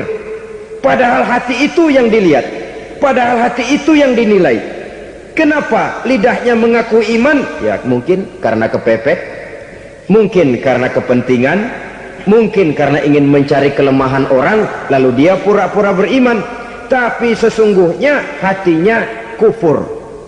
Ini merupakan penyakit munafik. Dan terus terang, menghadapi orang munafik jauh lebih berat daripada menghadapi orang kafir. Kenapa? Munafik ini kan musuh dalam selimut. Mau dibilang musuh nyata-nyata, apalagi di zaman Rasul ya, ketika periode Madinah, berat sekali menghadapi orang munafik. Mau dibilang kafir, kalau ketemu assalamualaikumnya medok juga. Mau dibilang mukmin, di belakang ngegerundel, nyari-nyari penyakit, nyari-nyari lantaran, mencari-cari gara-gara. Kalau kafir jelas kafirnya, kalau musyrik jelas musyriknya. Tapi munafik, di depan kita dia mengaku beriman, di belakang kita dia caci maki kita. Maka demikian rupa watak orang munafik, Allah benci betul. Sampai dalam Quran orang munafik itu divonis innal munafikin fid darkil asfal minan nar. Orang-orang munafik di dasar jurang neraka yang paling bawah, keraknya neraka. Saudara-saudara kaum muslimin rahimakumullah, sebab munafik sangat berbahaya, membahayakan umat, membahayakan agama. Di depan kita mereka ngaku pura-pura beriman, kalau pidato luar biasa, memuji agama setinggi langit, menampakkan seolah-olah dia orang yang dekat dengan agama. Saudara-saudara, agama penting, agama mutlak. Tapi yang ngomong begitu agamanya apa? Remeng-remeng. Cuma sekedar lipstick, cuma sekedar dekorasi, cuma sekedar kamuflase, buat ngibuli orang lain. Dia mengaku beragama, mengatakan agama mutlak, menganggap agama penting, seolah-olah memperhatikan benar tentang tatanan kehidupan beragama, tapi sebenarnya di hatinya tidak lebih berkecamuk penyakit-penyakit kufur.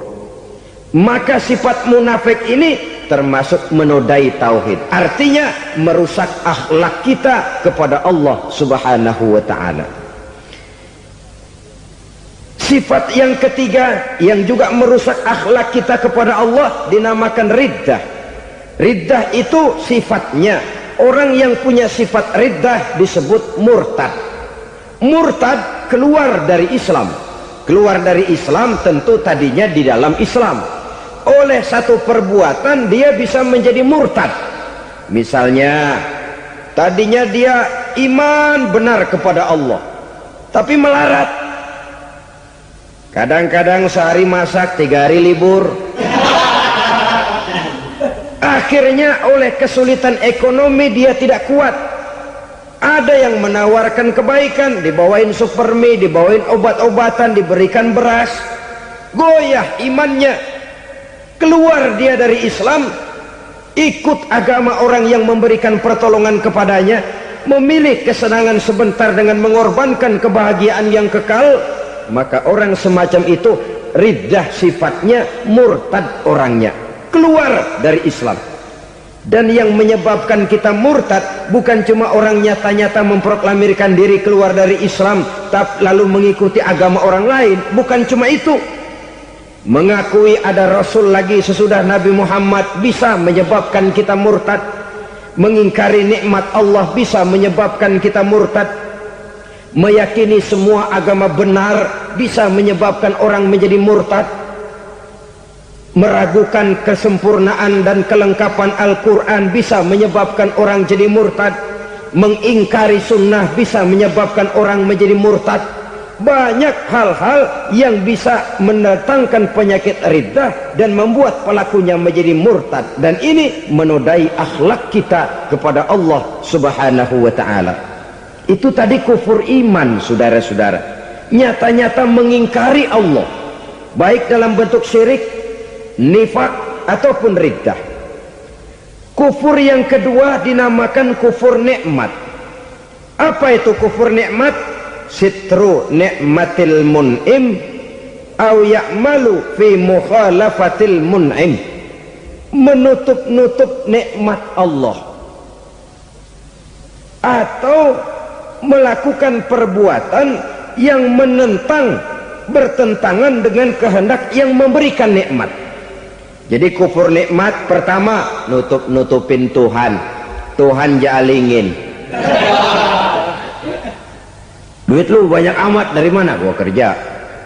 Lalu kerjanya nomor satu. Orang yang berakhlak kepada Allah, dia akan menjawab, kamu uangnya kok banyak, dari mana? Rezeki dari Allah. Caranya, saya kerja. Kerja itu cara, rezeki itu dari Allah datangnya. Bukankah di zaman sekarang kita sering terpleset? Ini merupakan cerminan dari rapuhnya akhlak kita kepada Allah Subhanahu wa ta'ala. Karena usaha saya memang, karena saya peras keringat banting tulang, tentu. Tapi sadarkah kita bahwa sepanjang yang bisa kita lakukan cuma berusaha, peras keringat banting tulang, pergi pagi pulang sore? Tapi bisakah kita memastikan hasil usaha kita? Apalagi yang paling dekat, misalnya saja yang sungguh-sungguh di luar jangkauan kemampuan kita, soal rezeki, soal jodoh, soal maut, kitakah yang mengatur? Kitakah yang menentukan? Subhanallah, manusia sungguh tidak berdaya menghadapi tiga hal paling pokok ini. Rezeki, kita cuma bekerja. Kitakah yang menentukan? Tidak. Kita berusaha saja, rezeki belum pasti dapat. Apalagi kalau kita tidak berusaha. Jangan terjebak dalam fatalisme, belum perang udah nyerah. Emang dasar rezeki datangnya dari Tuhan, gak usah kerja, dan ntar juga kalau dia datang. Dari mana datangnya? Kerja saja belum tentu dapat rezeki, apalagi kalau tidak kerja. Yang jelas usaha perlu, kepastian itu urusan Allah. Ini akhlak kepada Allah Subhanahu wa ta'ala. Jodoh juga begitu. Kita berusaha, kita berupaya, Allah menghendaki lain, lain jadinya. Maut juga begitu. Siapa sih yang pengen ngadepi maut? Siapa sih yang pengen mati?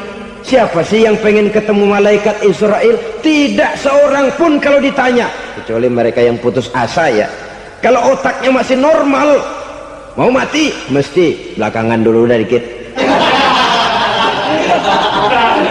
Tapi yang satu itu, saudara, kalau dia sudah datang, tenaga mana yang bisa menolak? Kalau dia sudah berkunjung, kekuatan mana yang bisa menghindar? Kalau dia sudah ingin bertemu, kemana kita bisa melarikan diri? Manusia sepanjang yang dia lakukan hanya berusaha, tapi kepastian, ketentuan dari Allah Subhanahu wa ta'ala. Orang yang kufur nikmat, nutup-nutupin Allah. Dia merasa rezekinya adalah mutlak peras keringatnya, seolah-olah Allah nggak punya peranan apa-apa di situ. Oh, ini kan saya bisa rumah begini karena saya kerja keras. Oh, ini mobil saya begini, saya kerja keras. Peras keringat, banting tulang, keras.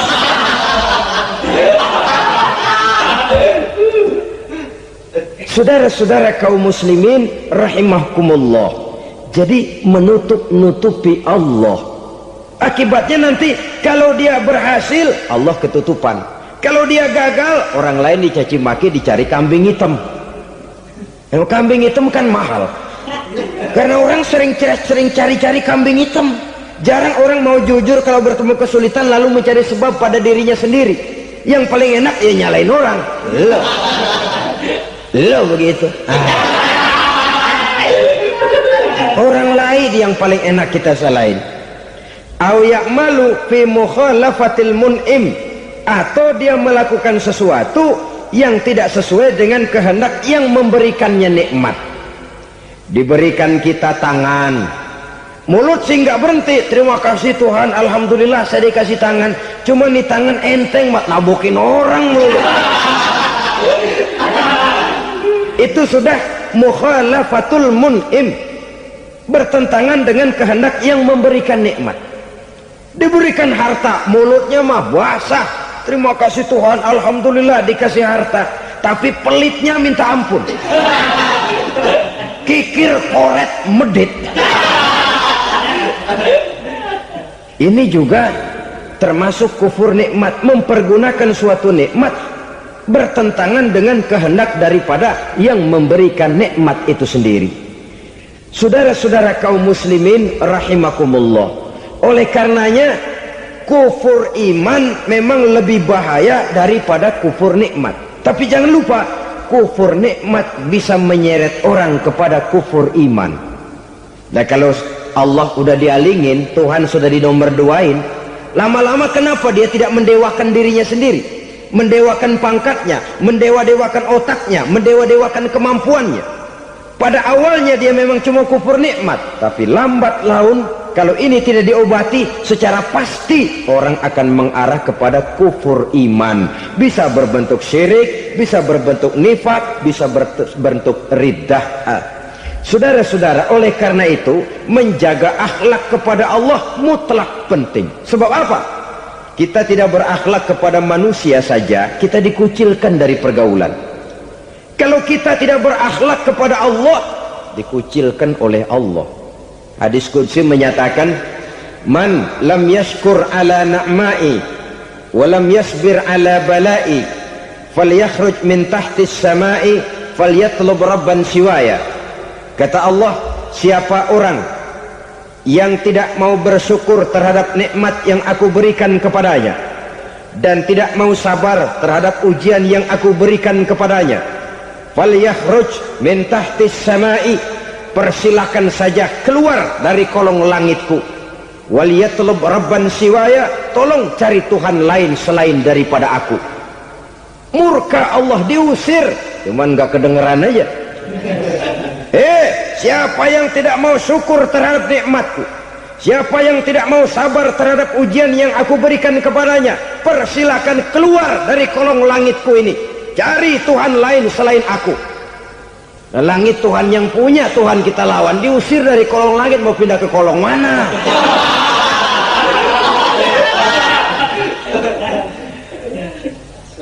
Jadi jangan merasa kufur nikmat kan enteng. Iya, kelihatannya begitu, tidak sebahaya kufur iman.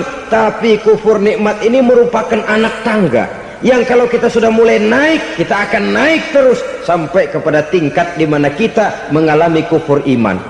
Kalau sudah ke sana, maka akhlak kita kepada Allah terkenalah erosi, terkena polusi, hancur akhlak kepada Allah, dan itulah sumber kesengsaraan abadi. Kalau cuma kita tidak berakhlak kepada manusia, barangkali resikonya cuma kehidupan di dunia ini. Mungkin juga ada kehidupan akhirat. Tapi kalau sudah tidak berakhlak kepada Allah, dunia akhirat kita rugi dan celaka. Maka pada kesempatan ini saya mengajak, marilah jaga baik-baik akhlak kita kepada Allah. Satu kali kita bertauhid, sampai mati kita bertauhid. Satu kali la ilaha illallah, jangan tergelincir lagi kita keluar daripada kalimat itu. Satu kali kita bertuhankan Allah, jangan bertuhan yang lain selain daripada Allah. Jangan sekutukan Allah, jangan samakan Allah dengan sesuatu, jangan mengangkat yang lain sama agungnya dengan Allah. Sebab dengan demikian kita seolah-olah sudah mengotori akhlak kita kepada Allah Subhanahu wa ta'ala. Ini berat, saudara-saudara. Ini tidak ringan. Kadang-kadang saya katakan tadi, masalah ekonomi, kadang-kadang persaingan hidup yang makin tajam, di tengah lapangan kerja yang makin sulit, di tengah orang banyak potong kompas. Kalau berpatokan kepada nilai tauhid, la ilaha illallah, tidak ada Tuhan selain Allah, maka saya tidak akan takut kecuali hanya kepada Allah. Saya tidak akan menggantungkan hidup kecuali hanya kepada Allah. Saya tidak akan minta rezeki kecuali hanya kepada Allah. Kadang-kadang situasi yang nekat membuat kita kehilangan keseimbangan, kehilangan pertimbangan, picik pandangan. Akibatnya kita merusak akhlak kepada Allah Subhanahu wa ta'ala. Ironinya kan orang sekarang kalau ditanya, lu nyolong ya? Iya. Kok berani? Emang. Lu nggak tahu Tuhan lihat? Tahu. Kok nyolong juga? Biarin. Kalau Tuhan mah lihat, jangan gak ribut. Nggak ribut katanya. Kalau orang lihat, 2 orang saja tahu, geger kelurahan. Ini kan sudah mendustai dirinya sendiri, sudah merusak akhlaknya kepada Allah Subhanahu wa ta'ala. Tuhan nggak ribut katanya. Saudara hadirin yang saya hormati, jadi oleh karenanya akhlak kita kepada Allah merupakan basis daripada kehidupan beragama. Kalau itu sudah mulai rapuh, mulai terkena erosi dan polusi, mulai rusak, dikhawatirkan nanti nilai ibadah kita kepada Allah juga akan turut ambruk karenanya. Saudara-saudara kaum muslimin rahimakumullah, tugas yang kedua, memperbaiki akhlak manusia kepada sesama manusia. Kita tahu Islam sesuai dengan namanya adalah agama damai. Maka akhlak manusia kepada sesama manusia menempati porsi yang penting dalam kehidupan beragama. Bagaimana seorang muslim bergaul, bertata krama terhadap sesama manusia. Mari kita lihat lebih jauh persoalannya. Untuk memudahkan pembicaraan dari kacamata agama, kita kelompokkan saja manusia itu dalam 2. Pertama yang seiman, dan yang kedua yang tidak seiman. Yang tidak seiman itu kita sebut saja kufur atau kafir. Nah, kepada yang kafir pun kita diajarkan untuk berakhlak, apalagi kepada yang memang nyata-nyata seiman, sekeyakinan, seakidah. Kemanapun Islam datang, ke negara manapun ia masuk, ia tidak menaburkan kerusakan. Jadi tidak benar kalau orang pernah itu menggambarkan, saking sentimennya seorang orientalis pernah menggambarkan Nabi Muhammad di tangan kirinya Quran, di tangan kanannya pedang, menggambarkan seolah-olah Islam dikembangkan dengan kekerasan. Sebenarnya tidak sama sekali. Kalaupun dalam sejarah perkembangan Islam pernah terjadi perang, maka perang dalam Islam sesungguhnya apabila kita amati sejarahnya bukan untuk memaksakan agama, karena memang agama tidak bisa dipaksakan, tetapi justru untuk mempertahankan agama dari segala macam hambatan, rintangan, hinaan dan fitnahan. Tapi kemanapun yang jelas Islam masuk, dia tidak pernah membuat kekacauan, kerusuhan ataupun penghancuran. Candi Prambanan bahkan dipugar, gereja-gereja tidak ada yang dihancurkan oleh umat Islam. Kenapa? Islam agama damai. Soal agama, soal lakum dinukum waliyadin, la ikraha fid din, qad tabayyana ar-rusdu minal ghayy. Tidak ada paksaan dalam beragama, sebab nyata yang benar dengan yang tidak benar. Belum pernah ada orang kafir masuk ke perkampungan orang Islam lalu dikejar-kejar, diteriakin kafir, kafir, sunatin.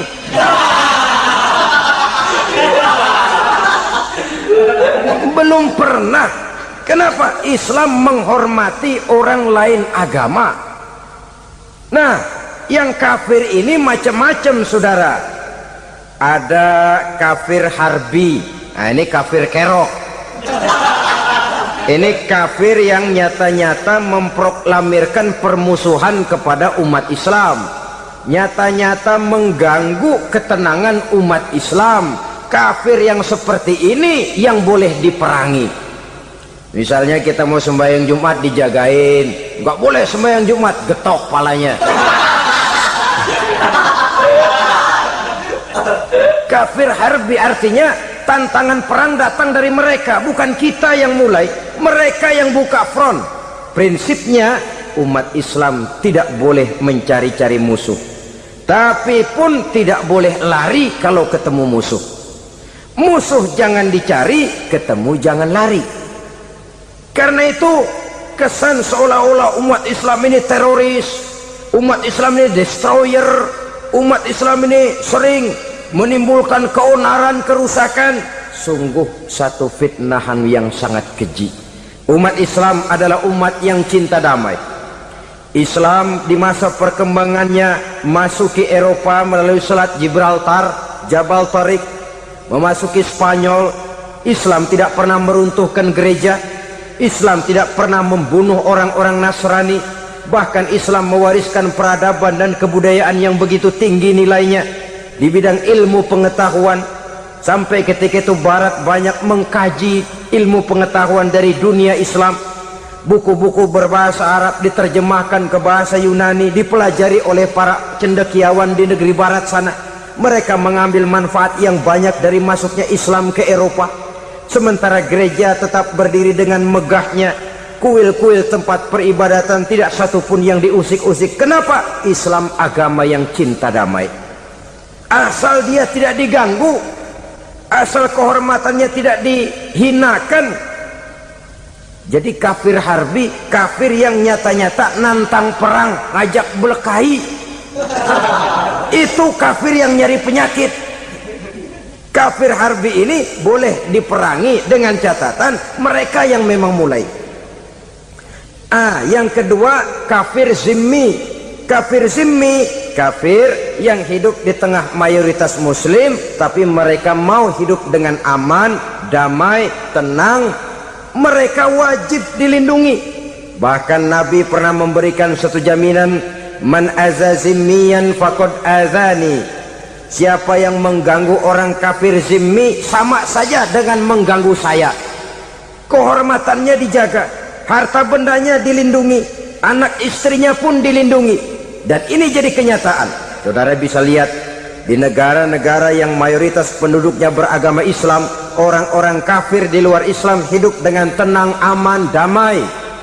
Di Saudi Arabia, di luar tanah haram, di luar Mekah dan Madinah, banyak orang-orang kafir mencari nafkah. Mereka tenang, aman, dilindungi undang-undang. Begitu di Mesir, begitu di negara Indonesia yang berdasarkan Pancasila ini.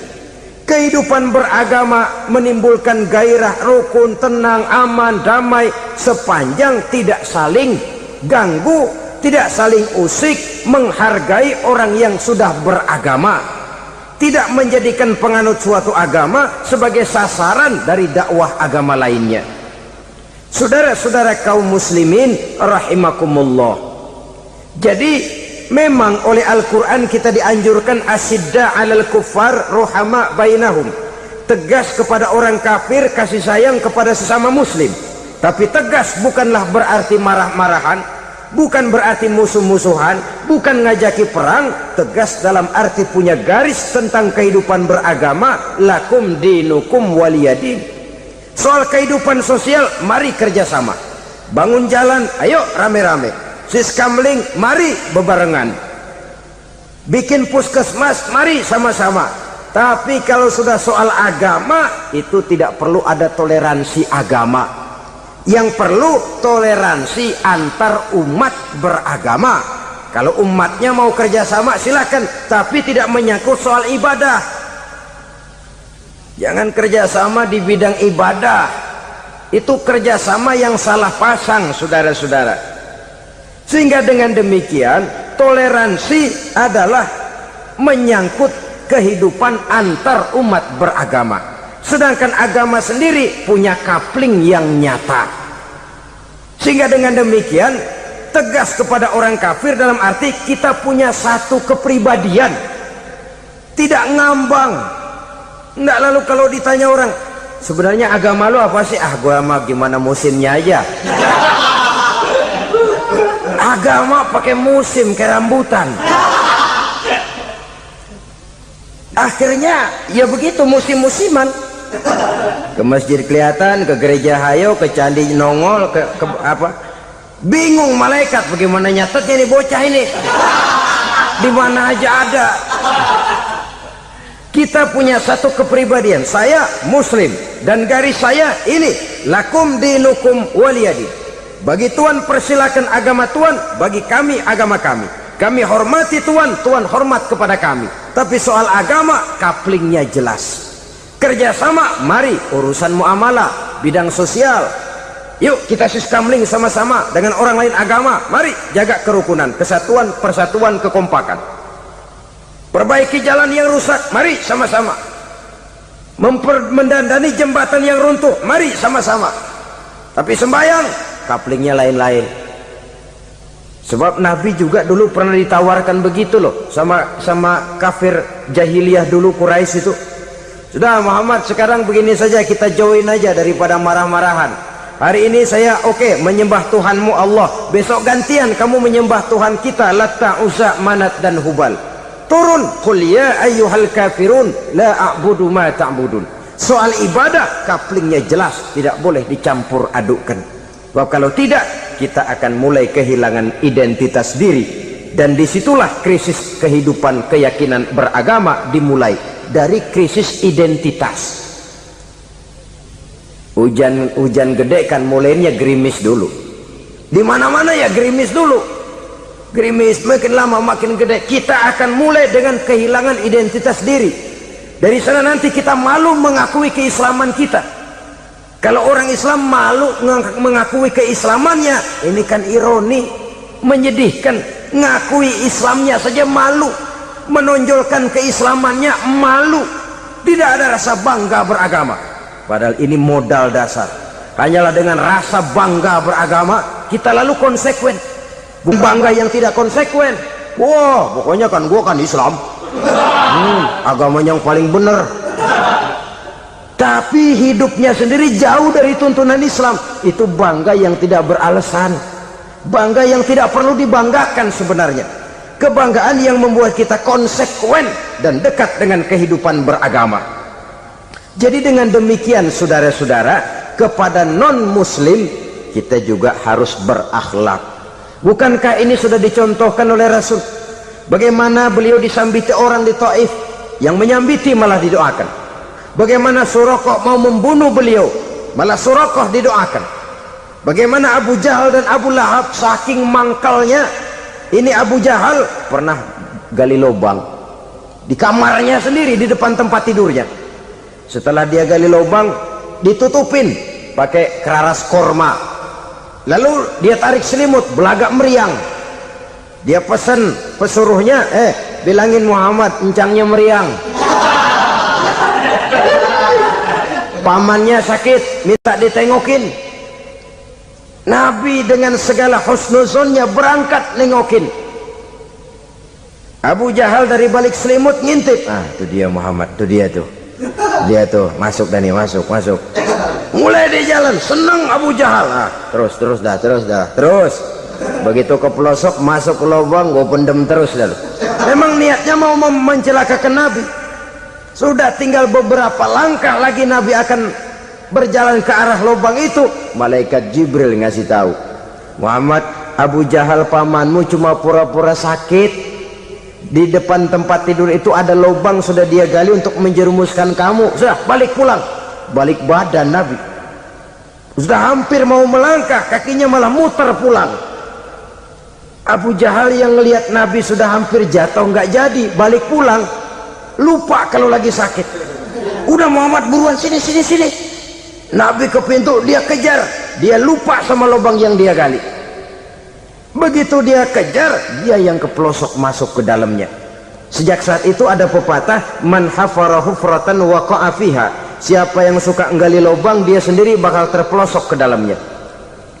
Jatuh dia ke lubang yang dia gali. Padahal ya paling banter 2 atau 3 meter paling dalam. Dari dalam lubang itu dia teriak-teriak, Muhammad, tolongin pamanmu kecebur. Kasih tahu Muhammad, kasih tahu. Datang lagi lah pesuruhnya, Muhammad, pamanmu Abu Jahal kecebur, minta tolong diangkatin. Sudah diulur tambang, habis sambung lagi, nggak bisa sampai. Masa iya cuma kamu yang bisa nolong? Apa yang dilakukan Nabi? Balik mau nolongin. Akhlak. Kita kalau ada orang gali lubang buat nyeburin kita, dia sendiri yang kecebur. Gorok gua kagak lemin loh. Mati sekalian dah. Nabi mah enggak, balik nolongin tuh Abu Jahal. Kenapa paman kecebur? Iya Muhammad, tolong tambang udah diulur-ulur, sambung-sambung nggak sampai. Aduh kasihan paman, nih pegang tangan saya. Nabi cuma ulurin tangan, nyampe dipegang oleh Abu Jahal, diangkat ke atas. Nyampe atas, apa kata Abu Jahal? Tambang bergulung-gulung nggak nyampe, kamu cuma pakai tangan doang kok bisa Muhammad, hebat banget sihirmu.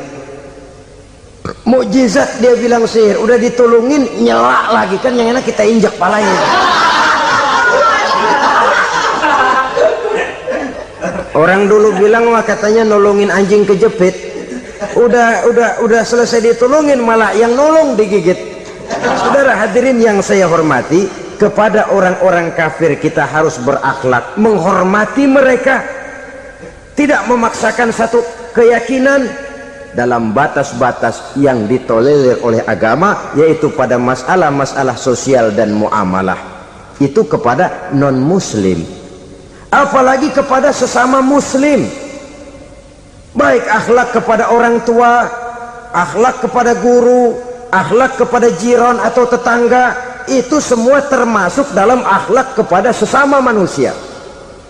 Akhlak kita kepada orang tua, kadang-kadang kita orang timur ini ketularan orang barat. Engkongnya dianggap CS,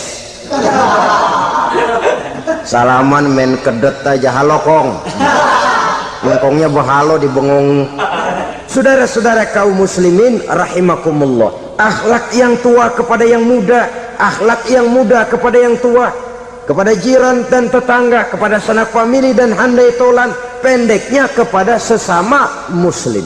Tetangga ada haknya, ada hak tetangga yang kalau kita berakhlak itu harus dipenuhi. Contoh kecil, kalau saya beli radio, itu saya dong boleh berpikir, ini radio saya beli pakai uang saya setel di rumah saya, sekeras-kerasnya ada apa sama orang lain? Radio gua, yang beli gua pakai duit gua, gue setel di rumah gue, ada urusan apa sama orang lain? Itu kalau menurut saya. Tapi tetangga sebelah saya kan bisa juga ngomong begitu. Mata gue yang ngantuk, gue tidur di rumah gue, kenapa suara radio lu masuk kemari? Ketika itulah lalu kebebasan saya nyetel radio dibatasi oleh kebebasan tetangga saya yang mau tidur. Ini sudah akhlak namanya. Umpamanya lagi ada Nabi ajarkan, iza tobakhta maraqatan fa'akthir ma'aha wa ta'ahad jiranaka. Kalau kamu masak sayur, banyakin kuahnya, bagiin tetangga kamu. Bukan bagiannya itu yang jadi soal, tapi akhlak kepada tetangga. Udah tahu tetangganya kelaparan, diseksa, goreng ikan asin, se-RW baunya ngayap, kembang kempis orang nungguin. Saudara hadirin ma'asyiral muslimin rahimakumullah. Jadi dengan demikian, kalau sudah kembali kepada orang-orang yang nilai imannya sama dengan kita, apapun organisasinya, apapun baju yang mereka pakai, kaos yang mereka pakai, jaket yang mereka pakai, kalau sudah seakidah, seiman, jaga akhlak kita. Pendapat boleh berbeda, kaos boleh tidak sama, jaket boleh beraneka warna, bendera boleh beragam-ragam, tapi ukhuwah Islamiyah ini utamakan. Adalah lebih baik mencari persamaan dalam kehidupan dan bukan memperbesar perbedaan. Hanyalah dengan mengembangkan nilai-nilai akhlak semacam ini, toleransi tidak hanya diperlukan kepada yang non muslim, kepada sesama muslim pun toleransi. Artinya apa? jangan memponis amalan orang lain. Yang usolli, yang tidak usolli, berjalanlah menurut keyakinannya masing-masing. Jangan lalu memponis, itu namanya nggak toleransi. Kamu nggak pakai usolli ya? Enggak. Brengsek. Kamu pakai usolli ya? Iya. Bid'ah. Lah dua-duanya kagak yang bener. Kalau yang sembahyang kagak bener, bagaimana yang kagak sembahyang? Apa itu yang bener? Toleransi, setuju dengan perbedaan pendapat, jangan memponis amalan orang lain. Karena kita hanya beramal, hak menerima adalah Allah Subhanahu wa ta'ala. Jangan sebentar-bentar mencap bidah dolalah, finnar, neraka. Kayaknya neraka kapling orang tuanya kali. Gampang bener masukin orang ke neraka. Kita kadang-kadang bisa toleransi dengan orang luar, tapi kepada sesama muslim toleransi tidak sanggup kita adakan. Mengklaim merasa kita yang benar, orang lain salah semua, itu tidak toleransi namanya. Mentang-mentang jadi ustadz nih, satu-satunya ustadz di sini ya, semuanya mesti ngaji kemari. Kalau nggak ngaji kemari Islamnya kurang tapi benar. Toleransi. Saudara-saudara kaum muslimin rahimakumullah, lapang dada menghargai orang yang berbeda pendapat, apalagi kalau perbedaan pendapat itu menyangkut hal-hal yang tidak prinsipil, menyangkut hal-hal yang sekunder dalam kehidupan beragama, menyangkut masalah-masalah yang dalam bahasa fikih disebut soal-soal furu'iyah. Tidak usah menyebabkan kita bersih tegang. Kepala sama hitam pendapat boleh berbeda dan halal. Bahkan Nabi mengatakan ikhtilafu ummati rahmatun, perbedaan pendapat di kalangan umatku bahkan menjadi rahmah, sepanjang perbedaan pendapat itu diiringi dengan rasa toleransi. Tapi kalau sudah main baku hantam, main klaim, memponis orang lain, akhirnya timbullah keretakan. Jangan heran kadang-kadang satu masjid dua kelir. Ya soal kelir boleh kelar-kelir, boleh kelar-kelir, tapi kalau harus terlalu mencolok menyebabkan timbulnya keretakan, saya kira yang akan turun bukan lagi rahmah tapi bala. Bala akan menimpa kita, jatuh kita menjadi umat yang lemah. Oleh karena di antara kita sendiri, sesama kita tidak pandai bertoleransi, tidak lapang dada. Ada anak muda kelihatannya mau majuan dikit, yang tua curiga. Nih kalau dia maju pasaran gua bangkrut dong nih. Lalu ditekan tuh anak ditekan melejit. Kadang-kadang yang tua maksudnya baik, mau memelihara, yang muda salah terima. Kan tua kejemur. Dari dulu sampai sekarang gitu-gitu doang, anak kemajuannya. Padahal yang tua barangkali maksudnya juga baik, mau memelihara. Sebenarnya kalau kita bisa mencoba mencari titik temu dengan alur komunikasi, tidak merasa diri yang paling benar, tapi toleransi, boyak menerima pendapat orang lain, setidaknya mau mendengar omongan orang. Yang susah kalau udah kena penyakit nggak mau ngerti omongan orang, nggak mau nerima pendapat orang. Kodok di kolong tempayan, cukeng kayu asem, asal ijo udah ijo aja, ijo dah. Nggak ngerti omongan orang, yang kayak begini yang orang jadi kesandung. Oleh karena itu saudara-saudara, alangkah nikmatnya kehidupan ini apabila kita menyadari kita ini ummatan wahidah, satu umat yang satu, yang diikat dengan akidah. Kalau kepada yang non muslim saja kita diajarkan untuk berakhlak, apatah lagi kepada yang seiman, seakidah, sekeyakinan. Wajarkah perbedaan pendapat yang kecil-kecil lalu menyebabkan kita bertolak belakang, cerai-berai, centang perenang? Bila bertemu di jalan yang satu menyisih ke kiri, yang lain menyingkir ke kanan. Kalaupun juga bercampur di tengah kumpulan orang banyak, persis air dengan minyak. Yang atu melengos, yang atu madep mojok. Orang lain senyum, dia mau pada manyun. Saudara-saudara kaum muslimin rahimakumullah, realita ini walaupun tidak enak, pahit, tapi masih hidup di sebagian masyarakat kita. Ini yang perlu kita atasi. Soal toleransi kepada orang lain, sejarah sudah membuktikan. Mari kita jangan cuma bisa mengajak orang lain, umat lain untuk bertoleransi dengan kita, tapi kepada sesama kita. Toleransi ini perlu kita tegakkan, perlu kita bina, terutama di dalam kita menuju bentuk ideal daripada konsep ukhuwah Islamiyah ini, yang memang selalu kita akan cari bentuk-bentuk idealnya sejalan dengan perkembangan situasi dan kondisi yang dihadapi oleh umat. Perbedaan organisasi, perbedaan kepentingan organisasi tidak seharusnya menyebabkan kita merasa meremehkan orang lain dan mengangkat diri, mengklaim diri sebagai yang ter. Jadi dengan demikian, apabila yang pertama tadi akhlak kepada Allah dinamakan hablum minallah, maka yang kedua ini merupakan hablum minan nas.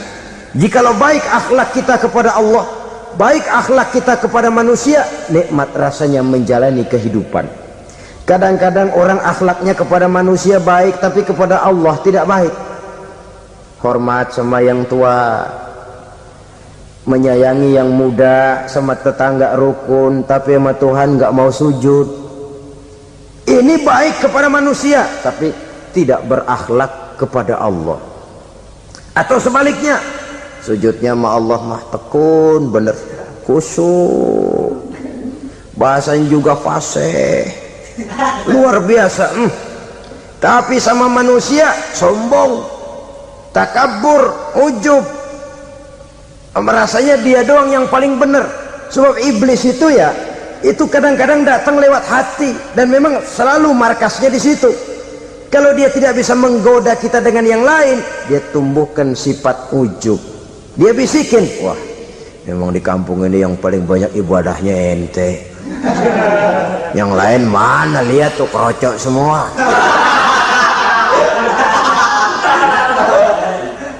Lalu di hati orang itu tertanam sifat iya ya. Nah, tatkala iya ya, dia sudah terkena serangan iblis. Akhirnya apa? Orang lain diremehin. Asalnya kagak mau sembahyang aja diajak salaman udah najis aja dah. Ketemu juga mukanya ditekuk 4. Akhirnya bukan ngajak malah ngenyek, ngina. Lah orang dihina makin jauh, makin tidak tersentuh. Bukan cara itu yang diajarkan oleh Rasul. Bahwa orang tidak mau sholat, tugas kita mengajak. Soal dia tidak sholat, ya itu dosa dia kepada Allah. Saudara-saudara kaum muslimin, ujub disuntikkan oleh iblis ke dalam hati kita. Sujudnya kepada Allah benar, tapi akhlaknya kepada sesama manusia merasa paling benar sendirian, merasa orang lain salah semua. Pokoknya kalau di luar lingkungannya udah kagak bener aja udah bahaya. Saudara-saudara, ini juga penyakit yang disuntikkan oleh iblis. Sebab iblis itu tipu dayanya luar biasa, strateginya lihai. Makin tinggi kualitas iman, ya makin berat upaya iblis untuk menjerumuskan kita. Karenanya saya mengajak, marilah kita bertoleransi, baik kepada non muslim, lebih-lebih lagi kepada sesama muslim yang kebetulan berbeda baju, berbeda kaos, berbeda organisasi, lain bendera yang dibawanya.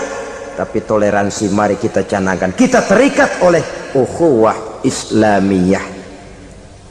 2. Yang ketiga, akhlak manusia kepada makhluk Allah lainnya di luar manusia.